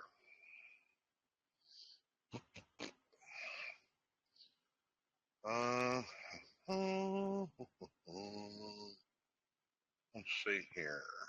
On my citizenship, let me see if I got it here, because it's either going to be here or it's going to be in my email.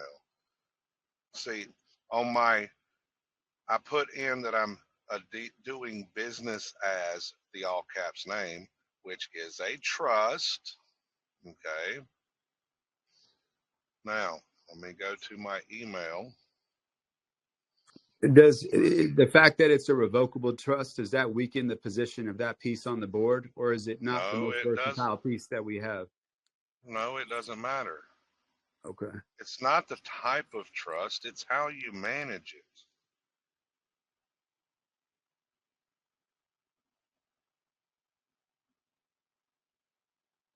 Quick question I want to clarify. Why did he send the bills by registered mail instead of regular or so?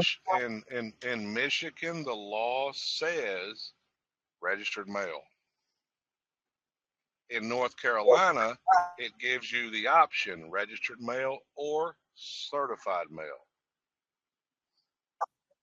I see. And another question, did he endorse those coupons or just send as a statement? He says he did, but guess what?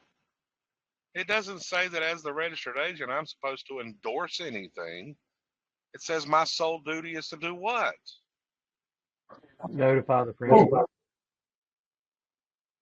That's why I tell people, quit listening to all these gurus. They're not going to the law.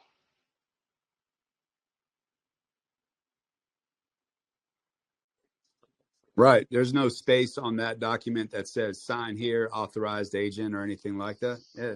No, an authorized representative doesn't. The registered agent doesn't pay the bills for McDonald's. McDonald's pays the bills for McDonald's. The registered agent is only there for service of process. The registered agent doesn't endorse anything. McDonald's endorses it and settles the debt. In fact, you start going endorsing things, and what you're doing is you're failing to perform fiduciary duty. You're nullifying a document. You're trying to step on their toes for them to settle the debt. Now, here's what I did on the name. I put my given name and family name, and I said North Carolinian, a national in accordance with 8 USC 1101A21, absolute trustee for the all caps name, a North Carolina trust. Now, if the examining officer agrees with what I put on here and gives me the trademark for the name, I'm going to print this form from the United States, this whole thing, and I'm going to write my affidavit, send it to the probate court, and declare myself the absolute trustee. Because why? I have a contract with the United States that says I am, and they granted my trademark. Yes, sir. And no one is challenging you on that. No, they didn't. And if the United States said, yay, guess what I'm going to do? I'm going to go to the probate court and play that to the hilt. Makes perfect sense, because if you're putting that information out there and you're putting that advertisement in the paper for 30 days and no one is coming back and challenging. No, No? you're thinking of a common law trademark. Oh, you're just doing a standard. No, I did a USPTO. Oh, okay. I went to the federal government, paid the $250 to get the trademark. A common Involved law enough. copyright or a common law trademark does not have the weight the people are telling you it has.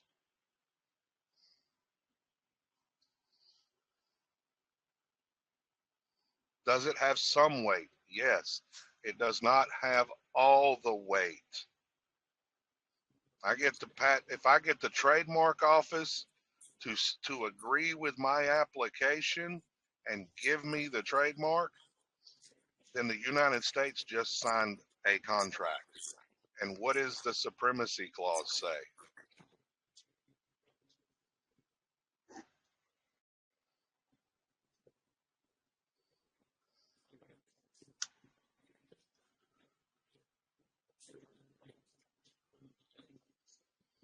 I don't have the supremacy clause memorized. I don't. Well, I didn't say you did, but the supremacy clause says that the states, that the federal is superior. They cannot pass laws that go above and beyond the Constitution. If the United States says yes, and here's your trademark, the state There's your has to trademark. honor that. That's to honor it. So then I'm assuming you're coupling that with a website and having some merchandise and Yep. evidencing some sales overseas, or I don't even have if to you have to evidence create those. anything. All I have to do is have the website, and I've already got the website. Oh, all right. It's in commerce. I've already built the website. It's published. It has its products and services page, the whole 9 yards. Nice. Nice. Now let me ask you about Marion Rice being in Michigan. In Michigan, and I know from state to state the wording can be a little bit different as far as the registered agent goes, or the authorized representative for service or process. In Michigan, is it not a resident? They call it a resident agent. It's still an agent. Still an Ohio agent. calls it Ohio calls it a statutory agent. Okay. When you go to archive.org and look up law of agency and you study the law of agency, it's not going to matter what they call it. Right. So let's say you are taken out of the private into public. You're in open session. You declare with an Where evidence. are you getting this term about open session and all that? You are putting language. You've been listening to the wrong people. Yeah, I've been listening to a lot of people. That's for sure. It's like, you use a lot of fancy language that reminds me of what it says about speaking about it in the Bible, where you sound intelligent, but you're a ringing gong. I'm not trying to be offensive to you, sir, but don't make it so complicated. We're not in court. yeah, I mean, that's just how I'll talk. I can't really, I can't, Well, I guess, dumb myself down just for the sake of making other people happy. I'm not saying dumb yourself down, but where does this term open session come from? Okay, so it could be a closed session. It could be an open session. No, let's just say you're in court. That's different. You're in court. Okay, that's different. Uh-huh. But you're saying you're in the public and you're in open session. What are you getting? What do you mean open session? I'm in the public right now. I'm in commerce. There's no open session. Sometimes in court, there'll be an open session. It's using improper terminology to describe a particular event. My apologies. Yes. So let's just say you're in court. That's why I'm asking you. Okay, now we're getting there. Now. All right. So let's say you put into evidence your declaration as absolute trustee. Obviously, for the sake of keeping things clandestine, they're not going to be challenging your declaration and bringing the Secretary of the State into court to produce the trustee. So if it's left unrebutted, it stands. But he who makes the claim has the burden of proof. Shane, you got your response, right? Let's see. I sure did. Said the same thing mine said, didn't it? Yeah, the only thing I had is they put my name in all cap letters when I asked for Yeah, all this. I know. But then they reply But on. yeah, everybody that's doing the FOIA request is getting the same response. Now, Cam, you gotta. He who makes the claim has the burden of proof. Okay. Okay. One. What does the law say? If the law says the obligor, and who is the obligor? It's the trust. It's the Sestake Trust. If the government isn't producing the trustee and is not stepping forward, and I have the titles, the footprint document, the private birth record, and the state's document, and I go to court with the contract with the United States that says I'm the absolute trustee, and I go to the probate court and declare I'm the absolute trustee of this estate, what can he rebut? Nothing. I mean, he can. I have the evidence. If they were to rebut, what they would be doing is they would be airing all their dirty laundry out in the public. No, if they were to rebut it, they would be going against the United States. Yeah. The United States agreed to the contract. When I applied for the trademark, I had to fill out an application with the United States government. Mm-hmm. I put the terms of the contract that I filled in the blanks. If they agree with all my blanks that I filled in, that I'm the absolute trustee, and that I'm doing business as the trust, a DBA, can the state deny me that? Okay, but if on the, let's say, where would then, when we hear the conversation, people talking about going into superior court if it's not 6 months after their 18th birthday or within that time period? You're going to probate court, not superior court. Well, probate if you're within that 6 month period after 18, but if you're not, then you have to. It doesn't matter if you're 18. It's when do you become aware? Okay, but my question, Pastor, is this: if we're going in for under the pretext of a name change, but really the purpose of the name change is to have the disabilities of a minor removed, and who says you need to do a name change? It just initiates. That's a presumption that everybody's putting out there because yes, you're not that name, and yes, you have the right to declare who you are. But that doesn't mean you have to change your name. Okay, your so mother gave you that name, didn't she? So you can declare whatever name you want. Well, you can if you want, yes. Okay, and then that would initiate the process of being able to have minor disabilities removed from that entity, that all caps name. But no, it doesn't, because the minor account doesn't disappear.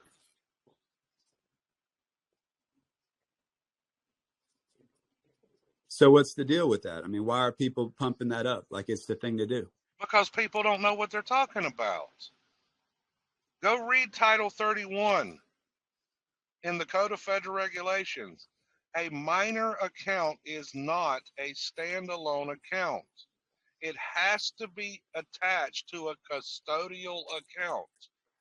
But just because it's attached to a custodial account does not mean the minor account ever disappears. So then the custodial account is the account of the mother and father that are the custodians of the minor. No. because the mother abandoned the infant before the infant was ever born. Okay, but the She state signed a becomes the county, she the state, signed they become the ward, right? They become the ward of the infant. yes, because the infant was abandoned before birth. When the mother filled out the birth record, she filled out the birth record as the custodian of the state's property.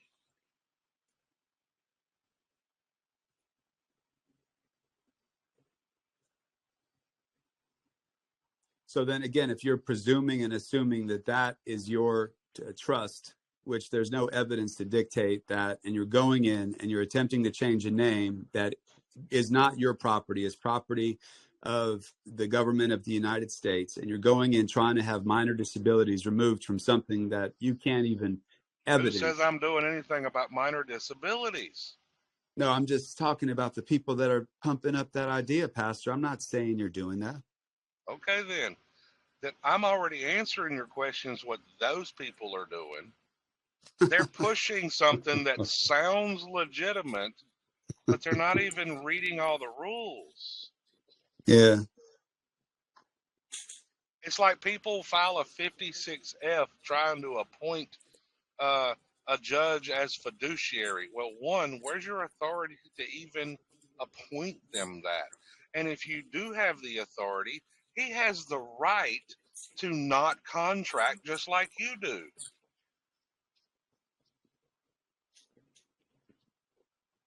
He can say, I don't accept. You know, I'll tell you something that's funny, Pastor. When I'm actually reading, for example, Title 12, or I'm reading, I mean, whatever it is that I'm reading, it's almost like when I'm by myself and I'm reading, I'm gaining so much clarity. And then when I begin listening to all kinds of different people and schools of thought, it's like everything that I'm learning when I'm actually looking at laws and statutes, it's almost like it just confuses everything. Well, then don't listen to all those people. I'm telling you, because you come Look, out confused. I do anyway. Look, Yeah, I'm look, listening. if you want to figure out the rules to the game, you got to start with the foundation. When did the foundation happen? The foundation happened when your parents began filling out the prenatal paperwork, right? No. Cesta KV Act of 1666. No. 10,000 years ago, the establishment of agriculture in Babylon. Beats the fuck out of me. No, yeah, that's right. You don't know. The foundations happened March 6th, 1930, March 9th, no, March 6th, 1933 with Proclamation 2039. Then the Congressional Record of March 9th, 1933. What did they pass in 33? March 9th, they passed the Banking Relief Act. June 5th, they passed House Joint Resolution 192. Okay. Then in 34, they did the Securities and Exchange Act. And then in 35, they did the Social Security Act. And then in 39, they did the Trustee Indenture Act of 1939, last amended May 15th, 2022. See, the people are not going to the foundation to see how everything was set up. They're grabbing on something that sounds good that's out of place. It's not in context. Yeah, I see that now. Just like assuming the CUSIP numbers are that easy to get.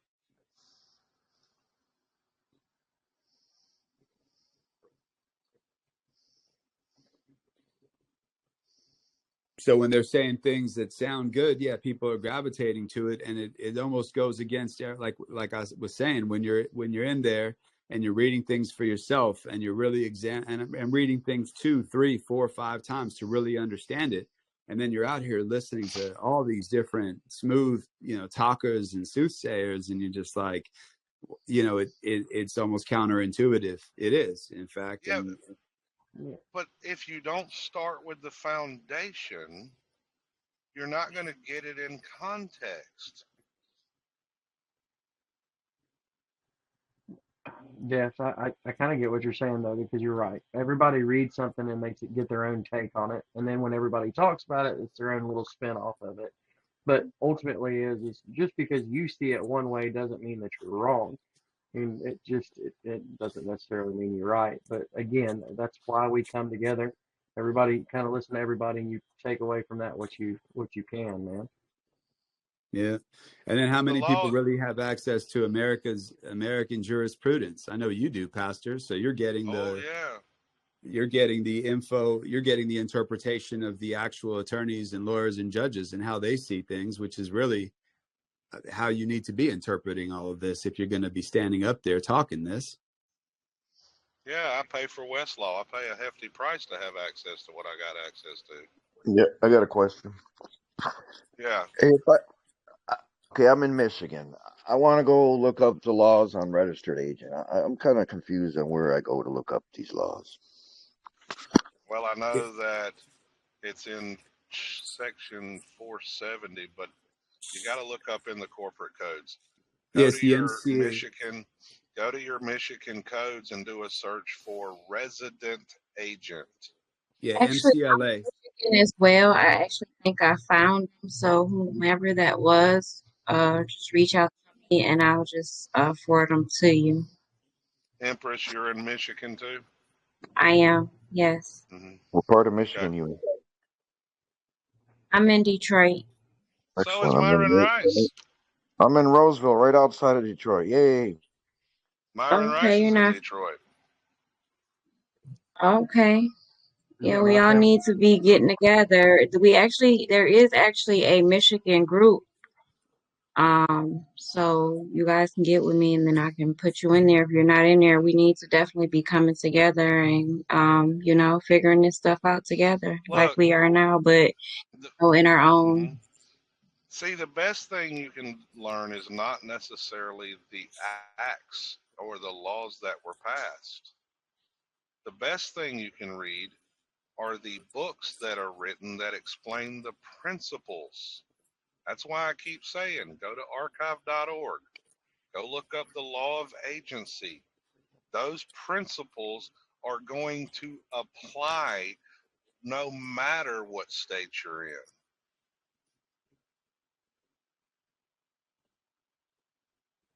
You don't even have to cite the code if you know the principles. Once you've got to where you know the principles, now why is it an agency position? Because the property is owned by the state. It's no different if I start a business and I say, hey, Jimbo, you're going to be the registered agent. Don't you need to know what your duties are? Yeah, you do. How are you going to do your job if you don't know what they are? Well, the state gives you their property, which is their entity, and they admit that it's a registered organization. They admit that it's their property on the phone and on their card. So if it's their property and it's not yours, that means you have to be something other than that. That means you're the agent. Well, how are you going to learn what the duties and responsibilities of that position hold if you're not reading the books that talk about it?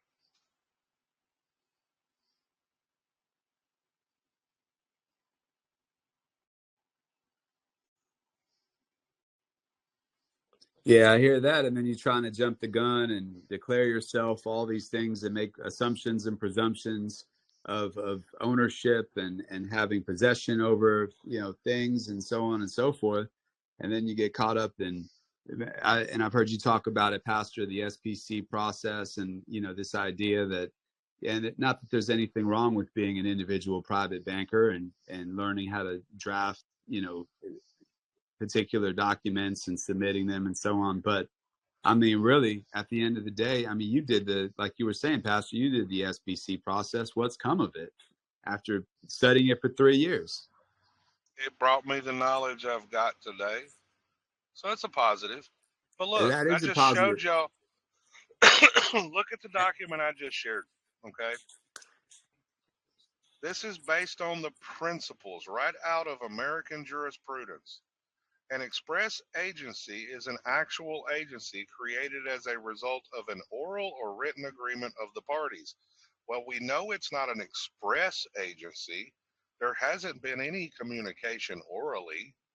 They haven't brought a contract to you and said, hey, here's your position. Please sign here. Okay. Now, an implied agency is also an actual agency, the existence of which as a fact is proved by deductions or inferences from the other facts and circumstances of the particular case, including the words and conduct of the parties. Okay? What are the words? They own it.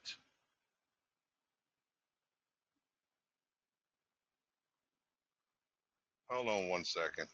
I'll come back to that. Wholeheartedly, they own it, and it's sneaky too, because when you look on the back of the card, they're separating ideas in small paragraphs, and they're trying to get, like, if you don't understand grammar in English, you would just assume that they're saying this card is property of the Office of Social Security Administration, return upon request. And then underneath they say, if card lost, this, that, and the other, return to the address. So to the person who doesn't understand the grammar and the breakdown of those syntax, they'll just think, oh, they're saying that if you find a lost Social Security card, it's property of the Office of Social Security, return it to this address. But that's not what it's saying. Those are two separate paragraphs that are being stacked one on top of one another, that are giving different directions to the user in a specific case scenario. I mean, just look at the back of your card. You can see it for yourself. Yeah, I know, but here's the thing. Archive.org. Law of agency.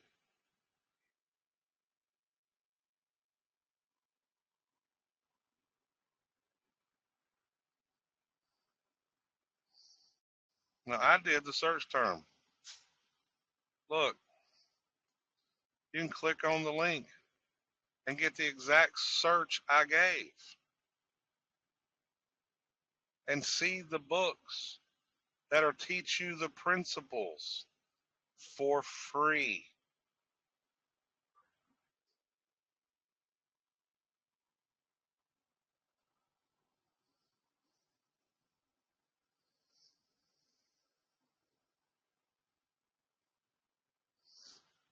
If that information is there, those are written by attorneys.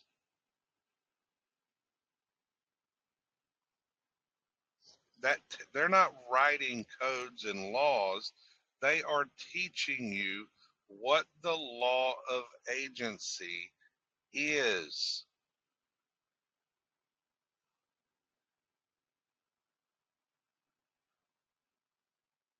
So what should you study? You can bypass all the state statutes all day long if you study the principles.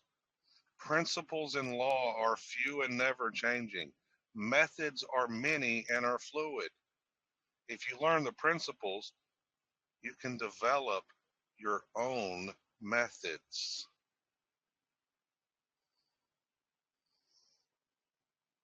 Hello, Lisa. Hello.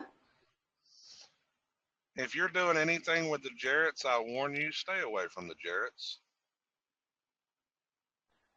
Okay, I can cancel everything. Amen. You definitely want to. The 1099A, Chris Hauser didn't know shit. I told him, Smoking Baby told him, Eon told him, Floyd told him. He didn't care to listen. And now the magical guru Chris Hauser has disappeared off the face of the earth. The Jarretts are opportunists and jumped on the Hauser bandwagon. Because why? They saw a way that, ooh, we might be able to make money, but they haven't once shown any evidence. Yeah, none of these people walking around trying to act as a trustee have shown any evidence, nor will they, because that's, like you said, Pastor, that doesn't go back to the law of agency. This is an individual journey. People don't get that by now. I don't know what's up. Now, Lisa, what I was talking about, it's not all a farce. It is not. I had a ticket this year. Okay. Okay. And I'll give you the quick rundown of the story. What I've discovered, and it wasn't that I really discovered anything. I had forgot the KW talked about it 5 years ago. He did a court case at the probate court in 2013 where the probate court admitted the birth certificate is a state agency and he was the agent. That means the law of agency applies. The name isn't yours. If I write a trust, Lisa, and I name that trust Lisa, and I hypothetically make you the beneficiary, is that trust you? No. Then why do you treat your Social Security card like it is you?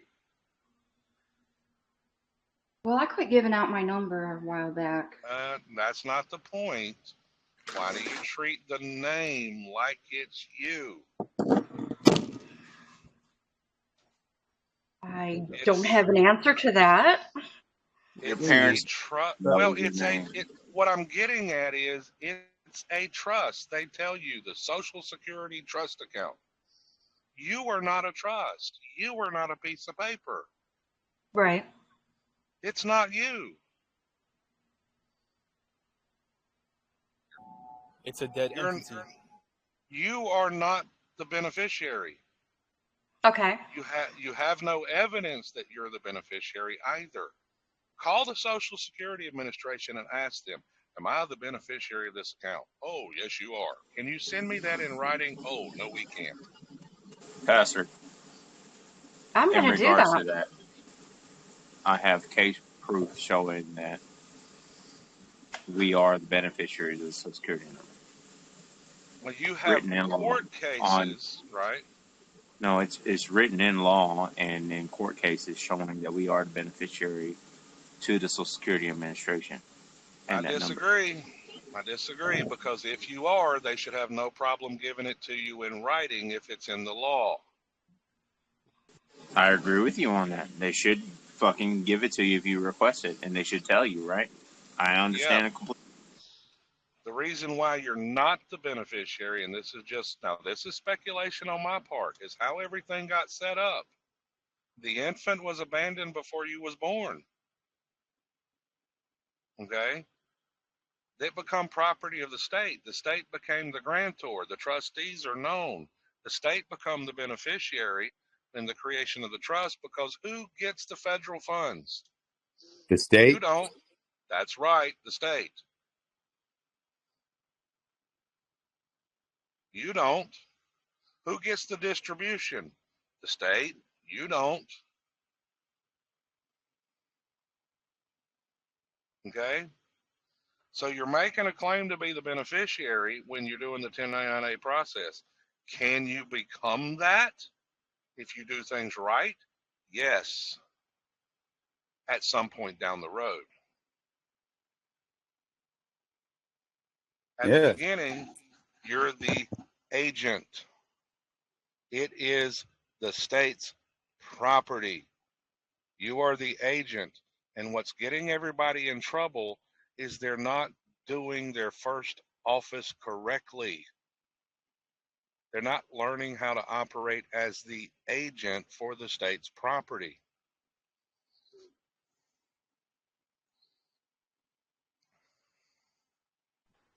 So Tell what us does a about Social your Security trust do? Do what, Lisa? I'm going to call the Social Security and ask if I'm the beneficiary. And Tim, I don't know. Let's see. I don't think Tim's on here tonight, but I want it in writing in front of me. They'll tell I'm you here. all, but they won't in writing. Yeah, Jesse Nuno was on here the other day when Tim talked about it. He said he called the Social Security Administration and said, "Am I the beneficiary?" "Oh, yes, you are." "Can you send me that in writing?" "Oh, no. You got to go to your local office." So he goes to his local office. "Am I the beneficiary of this account?" "Oh, yes, you are." "Well, can you give me that in writing?" "Oh, no." "Well, why do you need that?" For my records." "Oh, well, Right. you're going to have to talk to a manager." The manager comes out, "Oh, we can't give you that in writing." "Why not? Are you telling me the guy on the phone lied to me? I did a FOIA request to the Social Security Administration. Guess what I asked them? Who's the grantor, settlor, trustor? Who created it? I already know who the trustees are. Who's the beneficiary/beneficiaries? Just in case there's more than one. And who's the registered agent? Guess what they have not and they have refused to answer. Probably all of it. Exactly right.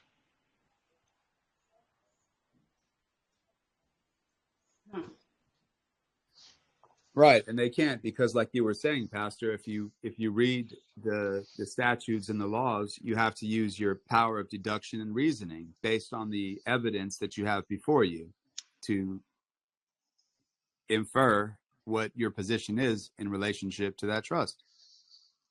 Yeah. That's the test. Yeah. That means the first test, you got to operate as the agent. The government cannot balance the books of the national debt for that portion you call yours until you start acting as the agent and sending it to the principal so the principal can balance the books.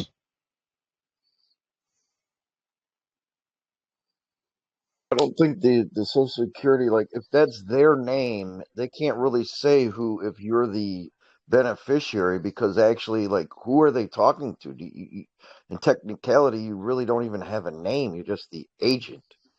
Technically, you are absolutely right. You don't have a name because guess what? Your birth record has never been recorded. Remember, what have I been talking about? That there are two products of conception. One is the placenta, one is the baby. The mother and father took the baby home. They abandoned the placenta. The birth record at the hospital was for the placenta. Guess who never got recorded? The baby. The baby, the same being that doesn't even have firsthand knowledge over the event at all, but is made to be the dummy, is pulled into court and made to be the dummy and give hearsay testimony to play that role to perfection every single time in that script that they have for you.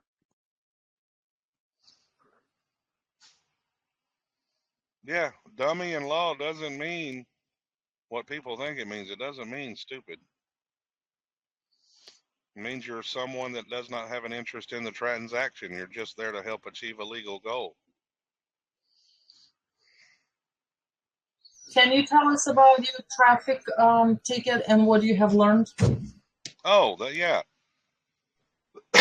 February 21st, I got a DOT ticket. My reverse light on my tractor was out. Shane he heard the phone call. Floyd's heard the phone call. Felicia's heard the phone call because I recorded it. Some of y'all's heard this story. My court date was supposedly the 28th of March. Well, March 16th, I called the clerk and I said, I have a debt instrument here and I need to verify your EIN for tax reporting purposes. And she's like, well, yeah, you gotta do that. And I said, so I read the EIN and she says, well, I can't verify that's what that is. You might need to talk to Barbara down at the town hall. And I said, okay, I'll get her number in a moment. And I said, my next question is, what's the penal sum for this instrument? And she says, well, I don't know what that is or how to get it, in which I know she's lying. And I said, well, ma'am, this is the instrument number. And she says, are you giving me a ticket number? I said, ma'am, if that's what you believe it is, that's on you. I said, the way I see it, it's an instrument of value or a debt instrument, which means under Title 18 USC 8, it's an obligation of the United States. And then she says, are you the name? And I said, ma'am, that name is owned by the United States, and they are the secured party in this matter. Now, on the phone call, I slipped. I meant to say registered agent, but I slipped and said beneficiary. But what I said after that is the duty of the registered agent. I said it is my duty to notify the principal of anything that affects its interest. And she says, can you hold a moment? I said, yes, ma'am. She comes back about a minute or two later, and she said, well, that matter's been sealed and dismissed. That was 12 days before court. I said, can you please send that signed order to the address you have on file? Oh, I can't do that till you verify who you are. I said, okay, you'll have a letter in the mail next week. She got my demand letter. I rehashed the phone call, rehashed what I said and she said and my position of who I was in relation to the name. And I said, and the court has 10 days to send said order. When she got my letter on the 24th, she must have went, oh shit, because she printed it out that day. And she was either, that was a Thursday, she was either back at the post office that day to mail it, or she was at the post office Friday morning and did express mail. It was at my house that Monday, the 28th, and it says sealed and dismissed. And you can go watch the video on Fearless Floyd's show. We show the ticket. I put the ticket on my TikTok channel. Jesse might have seen it. I haven't seen it, but I'm gonna go check it out. Look for the one with the white background, because the one with the white background is where I show the ticket. We pretty much asked for their EIN number, and did they give it? I didn't ask. I didn't ask. I already had it. I said, I need you to verify it. Where did you get the EIN number? Where did you get it from?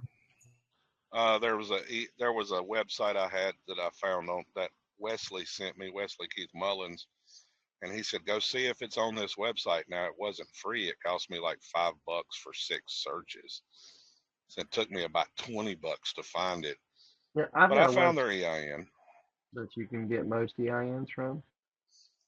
Yeah, there's websites out there you can potentially get them from, but I can't guarantee you will get every single court EIN. What I have discovered, because I was in communication with the administrative office of the courts in North Carolina, and trust me, every single state has their same office that might be titled differently, but it'll be an administrative office of the courts or something. And I've been in communication with them. I've gotten EINs for courts from them. And then the lady, the last time I asked for one, she says, look, it'll be so much easier.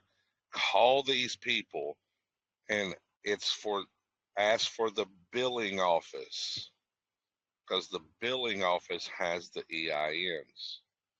I said, thank you. I will do that.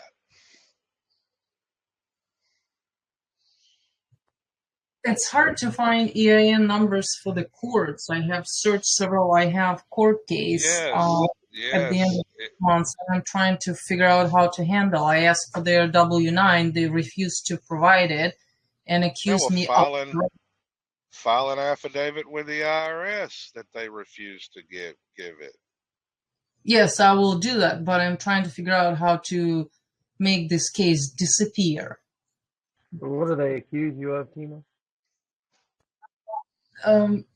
Somebody did not like how the car backed up without injuring anybody, called the police, blocked the way until police arrives, and police got the report from whatever that man said, pretty much. But when you asked for the EIN, they accused you of, and you stopped. I was just curious on what they accused you of. Accused me of harassing, and I said, ma'am, I am not harassing you. I'm asking a question. IRS agent needs your EIN number. And she was so angry. And I was very nice, because I know that they are. You know why she's angry? Because you ain't supposed to know about that. And she's worried about what they're going to get in trouble for if the IRS gets involved. So all you got to do is file an affidavit that you asked them for their EIN and they refuse to give it. Now, under the tax code, that incurs a $50 penalty. Now, some people will say, well, that's not nothing. No, it doesn't matter. That $50 penalty is an open door for the IRS to come in and look at their books. Yes, indeed. It escalates the whole matter. You want to do? You want to really freak the judge out? Go into court and ask him for his 211 tax filing and his oath of office. 211. Could you please clarify?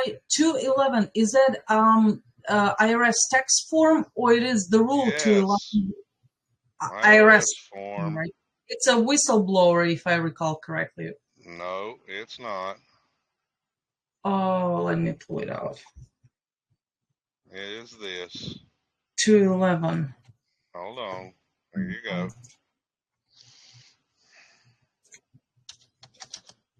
I heard about this form that you're supposed to ask them, but then I was kind of confused because I look at the form. Let me. Application for, it's application for award for date, claim received, something like that. Yeah. This is part of the form where they attach you to the form as the debtor. Ah, okay. So they file it behind your back, right? Yeah. Look at what they ask you in court a lot of times, depending on the case. They ask you for your name and your birth date. Yes. Application for award for original information. Okay. So they get paid. Yeah, they get paid. Alleged violation of the tax law in income tax. They're putting you down as violating the tax code. Oh no. Every court case is a tax violation. Yes, it's Income a tax, employee plans, other, identify, employment tax, governmental entities, estate and gift tax, exempt organizations, tax exempt bonds, excise. When they do bonds on the case, they fill these out. Do they fill these out for child support also too? Yeah, if they got a child support agency involved, they've already been paid. If they refuse to provide this form, then what's the next move in addition to asking for W-9? They're not gonna give you that form, trust me. The last lady I heard that did this, the judge looked at her and said, I find it very disturbing that you know about that. And the judge got rid of the case. She also, if we're talking about the same lady, she also asked who is the source of his who is paying him. And no, this lady was one of those that followed David Straight and got in a lot of freaking trouble. Oh yeah. She started doing her own research, found out about what's going on behind the scenes. So she went into court and started asking for the right documentation, and it freaked the judge out. She about 211, and she asked where his paycheck is coming from. No, his oath of office. Oath of office. Oh, okay. She's also on TikTok, right, Pastor? I don't know if she's on TikTok or not. Her name is Jamie. She was on a YouTube video just the other day. Yeah, I think she is. She's on TikTok exposing David Straight. There you go. I posted her exposing him. Go ahead and look in the chat. That's her 23 minutes of basically telling the stuff about David Straight. Oh, that Google Doc is freaking awesome. It's got so many freaking links in it.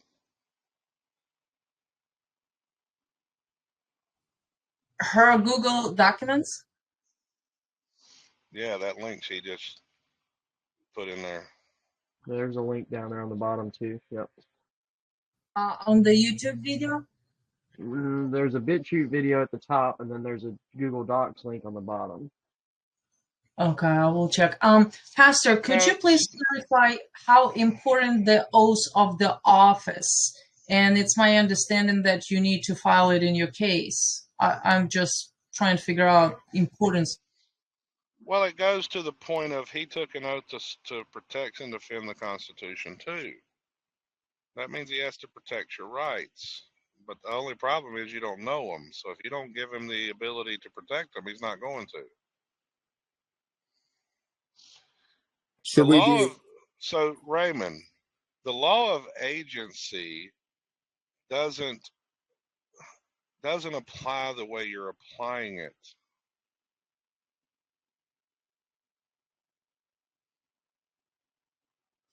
Pastor, should we be accepting that oath of office? Only if you get it. How can you accept what you don't have? So if we track it down, Secretary of State or from the clerk or however we get a hold of it, or even if it's in court, we accept it. Put it on the record and accept it. I think it's do a FOIA request.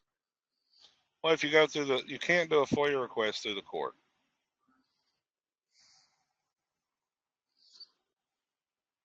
Yeah. FOIA requests don't apply to courts. Can you discover a request if you already have a case? I mean, you don't do FOIA requests in court cases, period.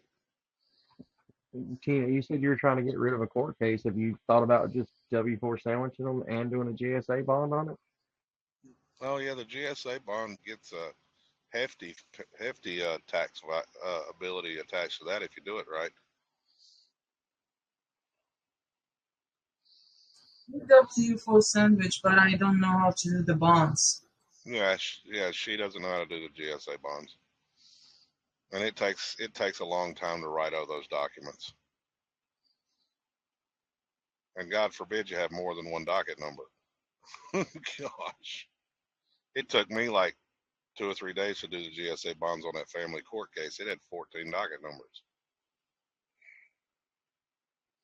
They just kept creating new accounts because every docket number is a new bank account number.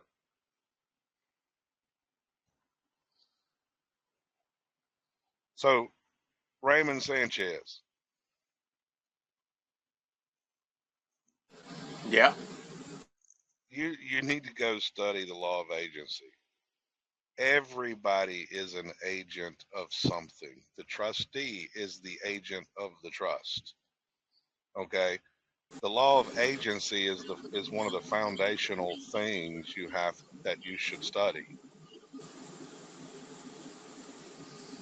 I will start reading that. I shared the link to archive.org where you can download the books for free. I mean, why do you think you can't you can't go after the judge in his official capacity? Why do you think he has judicial immunity? He's the only sovereign citizen in the courtroom because why? He's an agent of the state. Agency is everywhere. And the reason I say you're the agent is because why? Your personal checks say authorized representative on the signature line. That's synonymous for the agent. The signature line on a Social Security card says Social Security Administration in micro print. I mean, they own the card. The vital records state unequivocally they own the record. So you have all this evidence in front of you that says you're the agent. Can you be the beneficiary? Yeah, not going to deny that. But I'm just not willing to make the claim without evidence of documentation that says I am. Well, Patrick, aren't you the beneficiary once you hit retirement for the Social Security? No, because why? According to the tax codes, and trust law and tax law are intertwined. And my dad is on he's retired. Okay, well, technically, no, he's not retired, but he gets his retirement.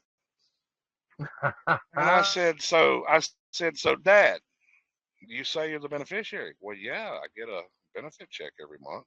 I said, Dad, have you ever got a K-1 distribution report showing what the distribution was and whether or not the taxes are paid? He said, no, I haven't. I said, then why do you presume you're the beneficiary?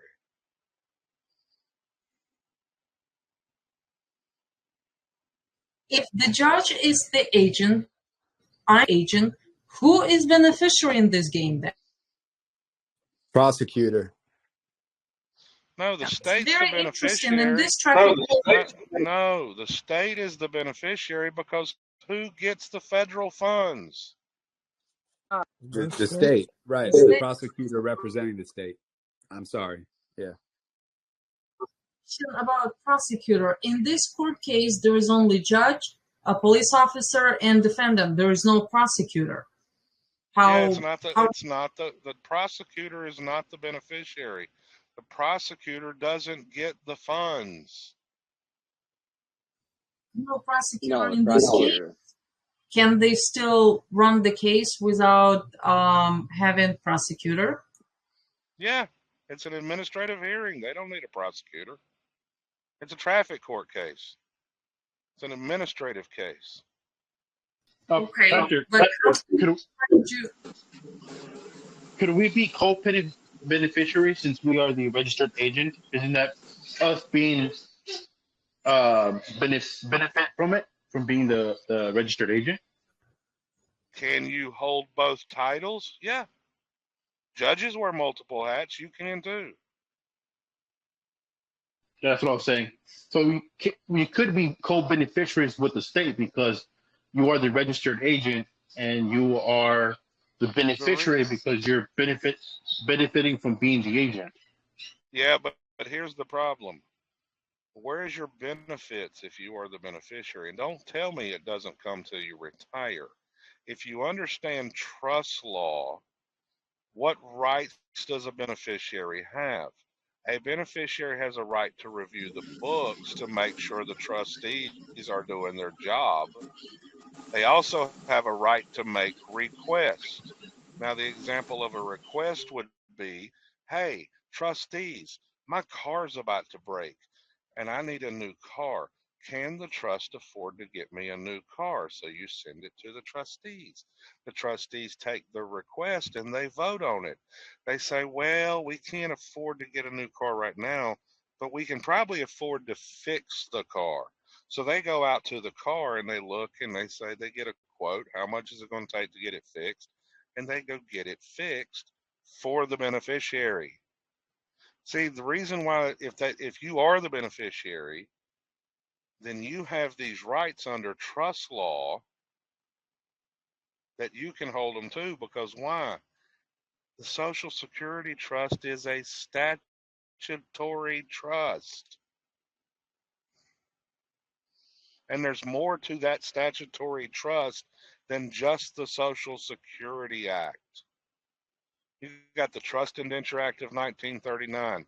You got the Securities and Exchange Act of 1934. You got the Social Security Act of 35. You got all of these things that were set up. They're all intertwined. But if you're saying you're the beneficiary, get the evidence. That way, when you walk into court and you say, hey, I'm the beneficiary, here's my proof. Yeah, I was just going to say, I don't know many rich kids that I grew up with who are the beneficiary of a trust, but I do know one or two. And I can't honestly say that their interactions with their board of trustees has ever been anything like, if I'm presuming that I'm the beneficiary of a Social Security trust, my experience has been with eviction notices and having to stand on the corner for day work and all kinds of other things. And no point of contact. They tell the trustees what they need. That's trustees right. Go get it. You know who the trustees are. If you're the beneficiary, you have the same rights as any other beneficiary. Yeah, so in other words, if you just use your logic and really think about it and put yourself in the position of what a beneficiary in relationship to a trust, like Pastor was saying, the rights and the abilities that they have, the agency that they have to express what they need, and you think about how you've been treated your whole life, you'll soon understand what position you're in. And it's not that of a beneficiary. I'm sorry. At least It from my says perspective, I don't see beneficiary it that way. 42 CFR 400.2. Beneficiary means a person who is entitled to Medicare benefits and or has been determined to be eligible for Medicaid. Yes. And guess when that comes in? After retirement, 62. Each the age in which the trust says you can receive benefits. That means you're not a beneficiary right now. And that's not how a trust works.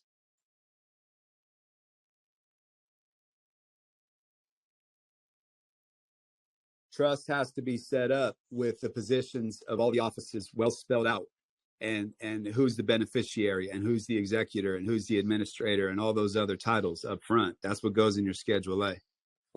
Yeah, It doesn't. Raymond, you just proved my point. You read a section that dealt with Medicare and Medicaid benefits. And that stuff is for what? Old age. I think, Pastor, I think it's that's when they start. Exactly for old age. That's when they start paying you for that office that is implied, that registered agent office. Yeah, until then, you're the agent. You're not the beneficiary There's until you reach that point. So, as pertaining to Social Security, there are two trusts associated to Social Security. Yes. One is for old age, and before that. There's more than that. There's an off-book But then it says that's the trust where they trade all these securities on the yes, minor account. securities, bonds, and a bunch of other stuff. And it says in the event of death before retirement of any member whose spouse and or children are not entitled to a retirement allowance, the accumulated contributions to the credit of the deceased member and the annuity savings account shall be paid to the designated beneficiary on file in writing in the office of the executive director of the board of the trustees within 90 days from receipt of a properly completed form requesting that payment.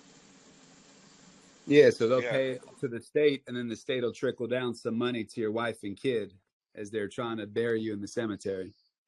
Yeah, because the infant was the trust. The placenta was what created the trust.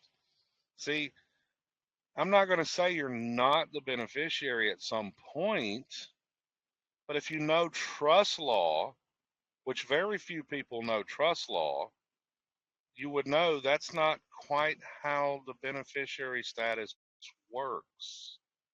You either are the beneficiary for the entirety of that trust. You don't come in as later be beneficiary. So if you're the beneficiary, you have certain rights throughout your life.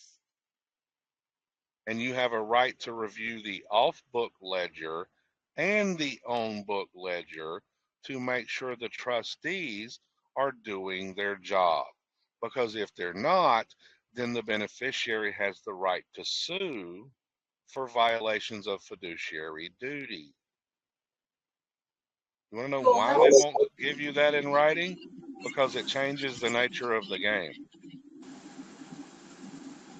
Interesting you say that, because just look at you as a child or your children, they're the beneficiaries.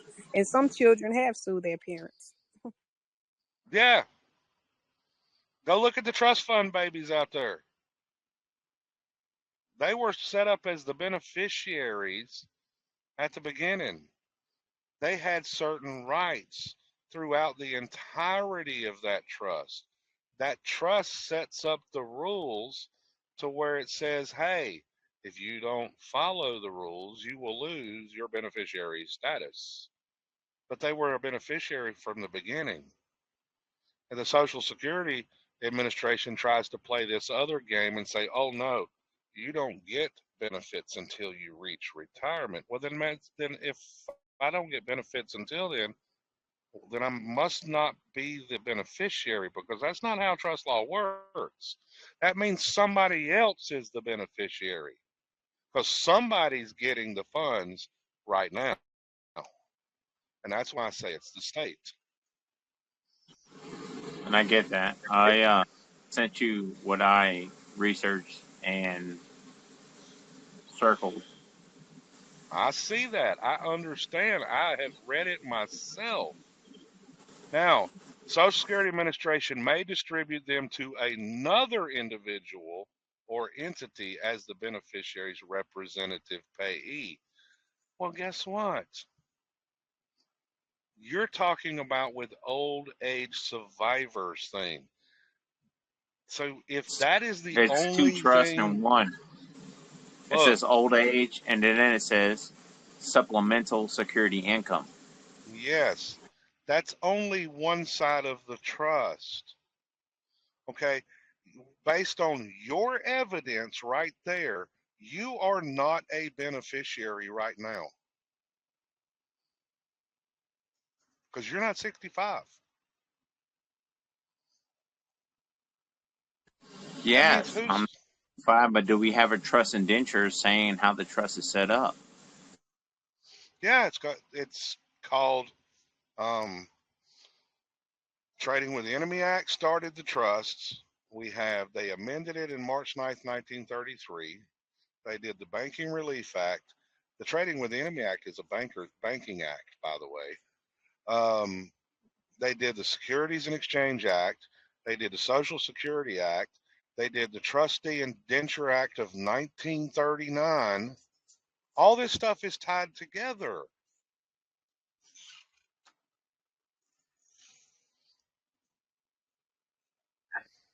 Could you help me understand one moment? So if I'm an agent, judge is the agent, state is beneficiary. Beneficiary gets paid, judge gets paid. I'm not getting paid. Why? Bingo. Or can I get paid and how? Send a letter Then that the they bill.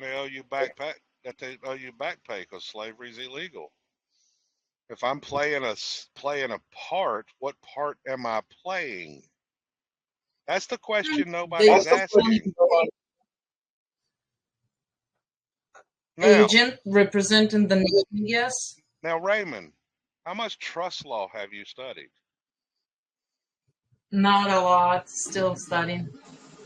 Only like 3 weeks worth of trust law worth of actually reading and studying. It's not, I Yes. haven't been doing that very long. I've Okay. been Now, studying everything else to get to where I am. here's more evidence to show you're not the beneficiary. Does the beneficiary hold any liability? No. If the trustees are doing their job, no, they don't. Why is it that we're holding all the liability then? Presumption, they assume that we are responsible parties. What liability are you holding? To pay the government's debts? Go into these courts and be harassed? What I liability understand are that, you but holding? if you exercise consumer law and laws already written, you're not holding any liability. That's exactly right. They're not supposed to be billing to you because they're already paid. HJR 192 said that. Then how do you handle them if they all get paid and you are not paid in court, and then they send you the Then bill that you owe them? as the registered agent, you forward it to the trust because the bill is in the name of the trust. Why do you think all these So corporations want the name and the social? paid. Why do you So think they really, send you Pastor, and I'm sorry to cut you off. So really, step number one is claiming that office, no matter the what. registered agent? Yeah. Yeah. Before you go anywhere, you got to make that foundational step. Yeah, because when KW went to probate court and they told him, yes, it's a state agency, and yes, he's the agent. Later in that video, one of the things he said, and it made sense, he said, service of process is deficient because why? There is nothing on file at the Secretary of State's office stating you are the registered agent. That's the reason why there is a nice little form with one little sentence that says you're accepting the office of agent. Now, should we also be accepting the office of agent in our birth state if we live in a state other than where we were born? In the birth state and the state you're doing business in. Thank you, sir. So if you accept the this office, will you get paid in this traffic court game? No, your duty as the registered agent is to forward all notices and processes and demands to the principal. Now, can you write the principal and say, hey, slavery and involuntary servitude is illegal. This implied agency that's here, since you didn't properly disclose it, because you've not communicated at all with the agent, according to the laws in the state of whatever, you owe me back pay. And for my continued services, my salary from here on out is this. Yeah, because your time is valuable. That's right. That's why I was just wondering. Everybody gets paid, and you just lose wages, your time, your resources in order to go to court. Now, in this case, do you tell this the state? You don't go to the judge to do it. No. You send it to the right people. Okay? John Eric Roca in Texas, and he's one of two people I know that do this. Every time he gets a court case, what does he do? He sends a letter to the court. Says, look, slavery and involuntary servitude is illegal.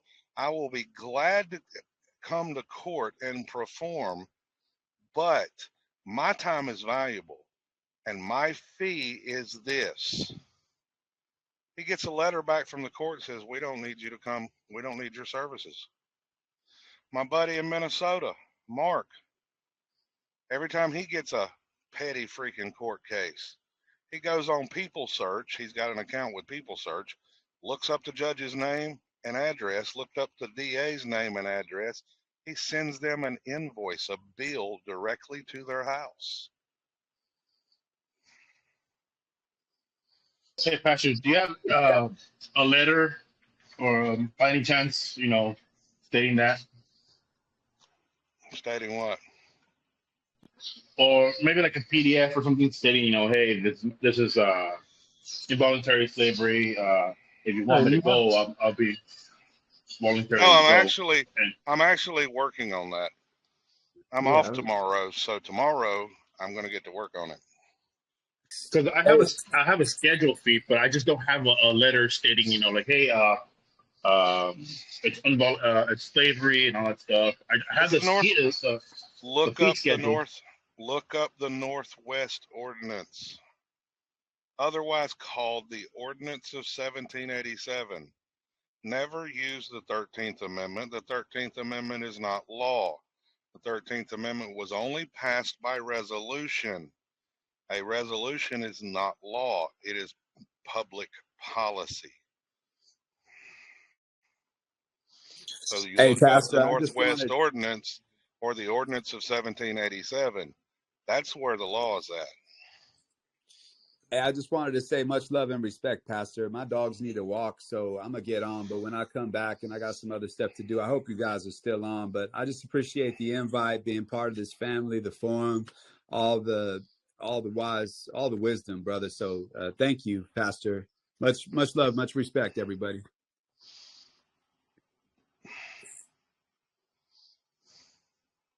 All right, man, have fun. That's what I wanted to do, to send them the invoice and get paid for my time, because otherwise they take advantage of people. Yes, they do. But it requires a lot of learning how this system works to be able to do it. They don't teach it anywhere, not even in law school. Well, they publish everything for you to read. Yes, I know, but there is so much to read that sometimes I don't know where to start. Well, I just told you where to start. Yes, I will read that. The law of agency, right? Yeah.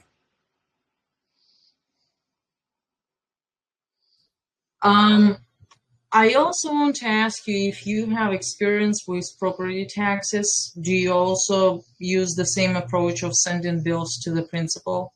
Yeah. Yeah, it's their obligation. Yes,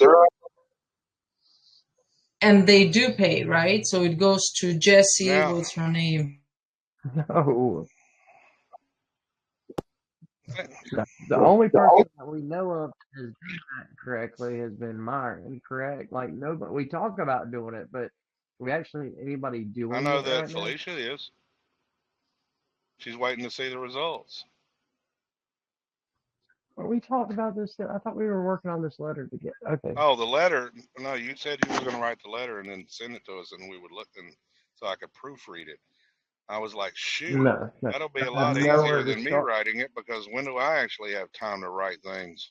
Yeah, but I also told you too is that I needed that recording from you because I had nowhere to start. I shared the freaking North Carolina statutes with you, all 4 of them. That's where you start. You base your letter on the good faith belief that you're following the laws of the state of North Carolina. Now, if you don't live in North Carolina, you got to find yours in your state that match.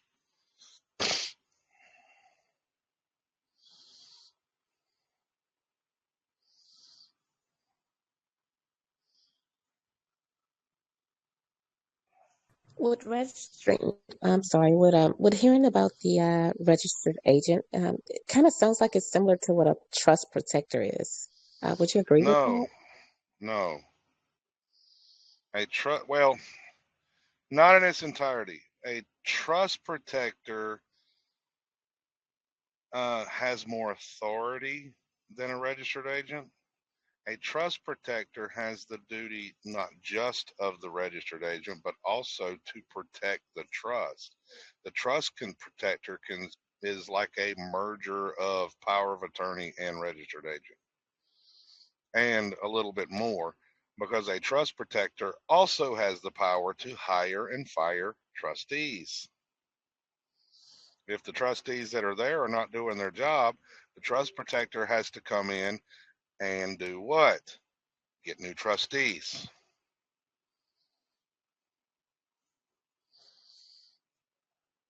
Another fancy term for a trust protector is basically a attorney on retainer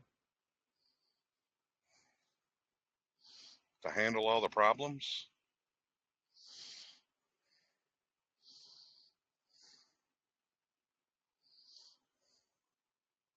Awesome. Thank you. You're welcome, ma'am. Wouldn't that be the same thing as an administrator?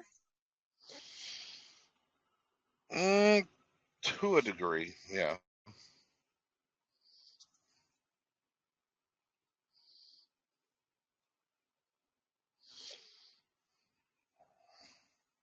So, Justin, why are you putting the 926 in there? I thought it would be handy for the birth certificate and stuff like that, driver's license and everything, transfer everything over. Yeah, I'm but still what's your figuring things out. but where's your authority that you can do that? Well, no, you send it to them for them to transfer it, basically. No, the driver's license is state's property. You don't have to contract with the state.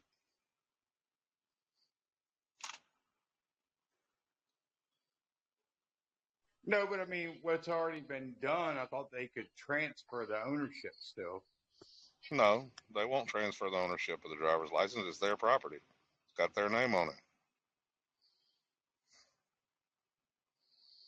See, I mean, people are afraid to exercise their right to drive without a license, travel without a license, because they don't know how to go into court and look at the judge and say, Your Honor, doesn't the driver's license represent a contract between me and the Department of Motor Vehicles?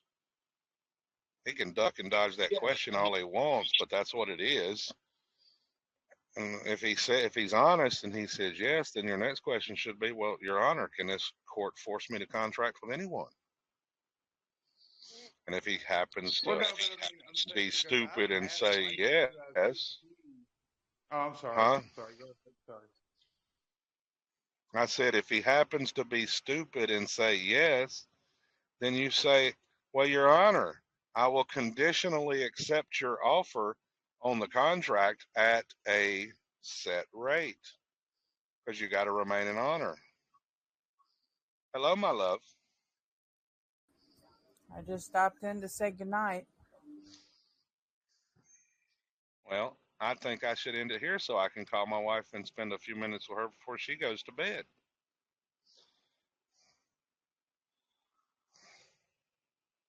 Thank you. So, Good night. talk to y'all later. Thank you, Pastor. Thank you for your time. You're welcome. Thank you so much. I appreciate it. You're welcome. Bye. Good night. Thank you. Bye. Keep it shiny side up. I'm going to do my best.